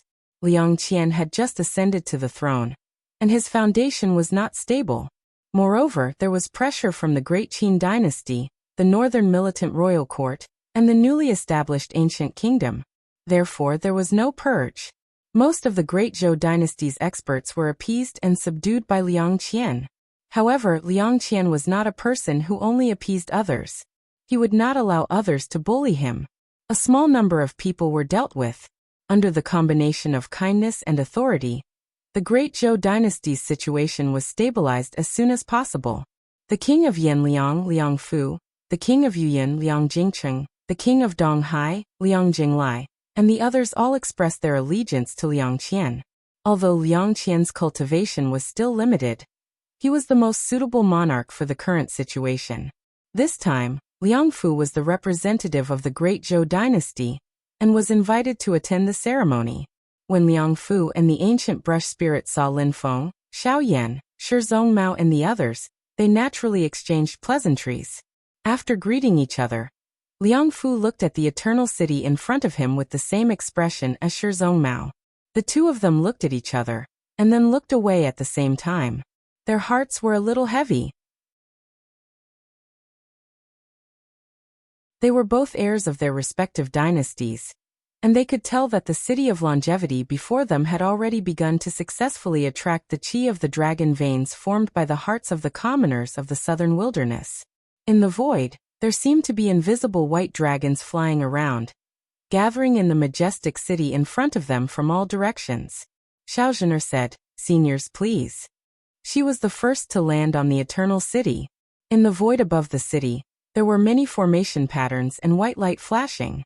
It was a huge formation. Lin Feng and Xiao Yan, who had entered the ancient world of immortals, saw it and nodded to themselves.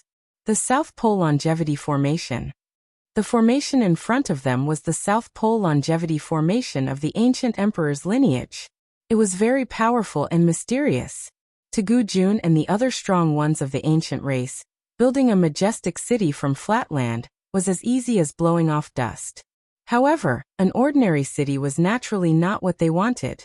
The reason why Longevity City had taken such a long time to build was partly to strengthen the city and turn it into a sturdy fortress, and partly to set up a brand new South Pole Longevity Formation.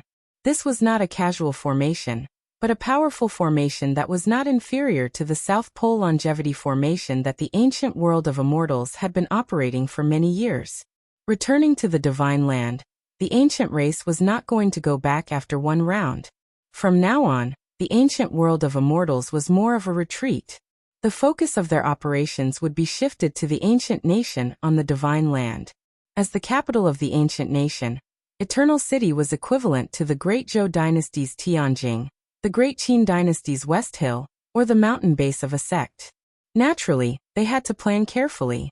The change of the spiritual qi in the southern wilderness originated from this. In addition to Shizong Mao and Liang Fu, other forces were also invited to attend the ceremony. Especially the sects near the southern wilderness, such as the Songhai Sword Sect, the Reincarnation Sect, the Wilderness Sword Sect, and other forces, all sent their elders to attend. Although it was located in the north, not bordering the ancient nation, separated by the Great Zhou and the Great Qin. The northern militant royal court also sent representatives. Looking at the Eternal City, they were also not relaxed.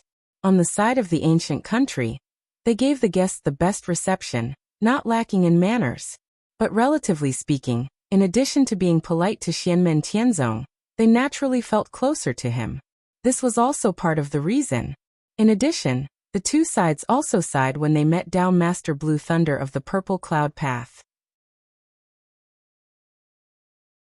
In the human cultivation world, apart from the Taishu Temple, the Mount Shu Sword sect, and the revived Buddhism, the Purple Cloud Path was the only force that had been passed down since ancient times. Of course, everyone wanted to beat them up, and every generation wanted to annihilate them. The bloodline of the Emperor of the Underworld, which the ancient race did not have a good relationship with, would definitely not be taken into consideration. When all the invited guests arrived, it was naturally a grand occasion. The Eternal City was completely completed, and the South Pole Longevity Formation was fully operational. Some were happy, and some were sad. Another powerful force rose in the Divine Land. Not only would it stir up the local situation, but it would also affect the overall situation of the entire Divine Land. However, the people who cared the most would definitely be the Wilderness Sword Sect, the Reincarnation Sect, the Songhai Sword Sect, or the Great Zhou, the Great Qin, and the northern militant forces that were a combination of secular and cultivation classes. The Great Zhou dynasty and the Great Qin dynasty, which were both close to the ancient nation, felt the most deeply, especially when Shizong Mao and Liang Fu saw the white dragon Qi surrounding Gu Jun, and a white lotus blooming in the void above his head. Each petal like a world. Their hearts became heavier. After the ceremony, there were naturally other follow-up events. The ancient nation was rebuilt, and a group of high-level experts also took this opportunity to communicate with the various forces. For them, the most important thing was naturally Lin Feng's avatar who came to visit. In the main hall of the Eternal City, Gu Jun and Gu Yuankai sat together with Lin Feng. Beside Lin Feng, Xiao Yan stood with the etiquette of a junior. The current Xiao Yan naturally did not need to do so, but he was willing, and Xiao Zhen also stood beside him. Lin Feng smiled and said, "I came in a hurry, so the gift is a little thin. Please don't blame me, my friends." After saying this, he turned to look at Xiao Yan. Xiao Yan took out a small gourd and offered it. Gu Jun took the gourd curiously, and pulled out the stopper. He scanned it with his consciousness and was instantly moved. The medicinal power and the laws within are extraordinary, but I have never heard of a pill like this before. Just what is this? Gu Yuankai, who was beside him, was more proficient in the way of alchemy. After carefully analyzing it for a while, his two white eyebrows also moved slightly.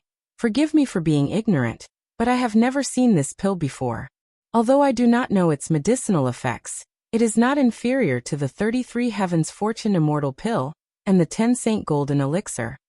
Lin Feng smiled and did not speak, while Xiao Yan cupped his hands. "This pill is called the Mysterious Sky Myriad Wonders Golden Elixir. This junior figured it out myself." "Elders, you are both alchemy experts, please correct me." Hearing this, Gu Jun and Gu Yuankai looked at each other. The ancient emperor's bloodline was proficient in alchemy. The ancient emperor, Gu Changsheng, was one of the human sovereigns who was most proficient in alchemy, on par with Emperor Chong and Xia Huang. The South Pole Longevity Formation was the best formation to assist in alchemy. The ancient emperor's longevity pill and treasure lotus pill were elixirs that were on par with the 10 Saint Golden Elixir, the God Descending Great Tao Golden Elixir, the Life Replacement Heavenly Pill, the Bodhi Treasure Pill, and other top elixirs. But it was also because of this that they clearly knew how difficult it was to create such an elixir. Since the Middle Era, when the Taishu Temple's Tiansheng Daoist created the God Descending Great Tao Golden Elixir, no one had created a similar grade of elixir. That was why when the 33 Heavens Fortune Immortal Pill first became known, it caused a huge commotion. At this moment, they also understood why Lin Feng and Xiao Yan did not present their gifts with the others. It was not because they were arrogant, but because they did not want to steal the spotlight. You're tuning in to the Li Mei's Wuxia Whispers YouTube channel. We're so grateful for your support, and don't forget to subscribe to join us on this incredible journey through captivating stories. Your generosity through donations truly makes a world of difference, as it's the primary source of revenue that allows me to expand and enhance this channel for you. Thank you from the bottom of my heart for being a part of this adventure.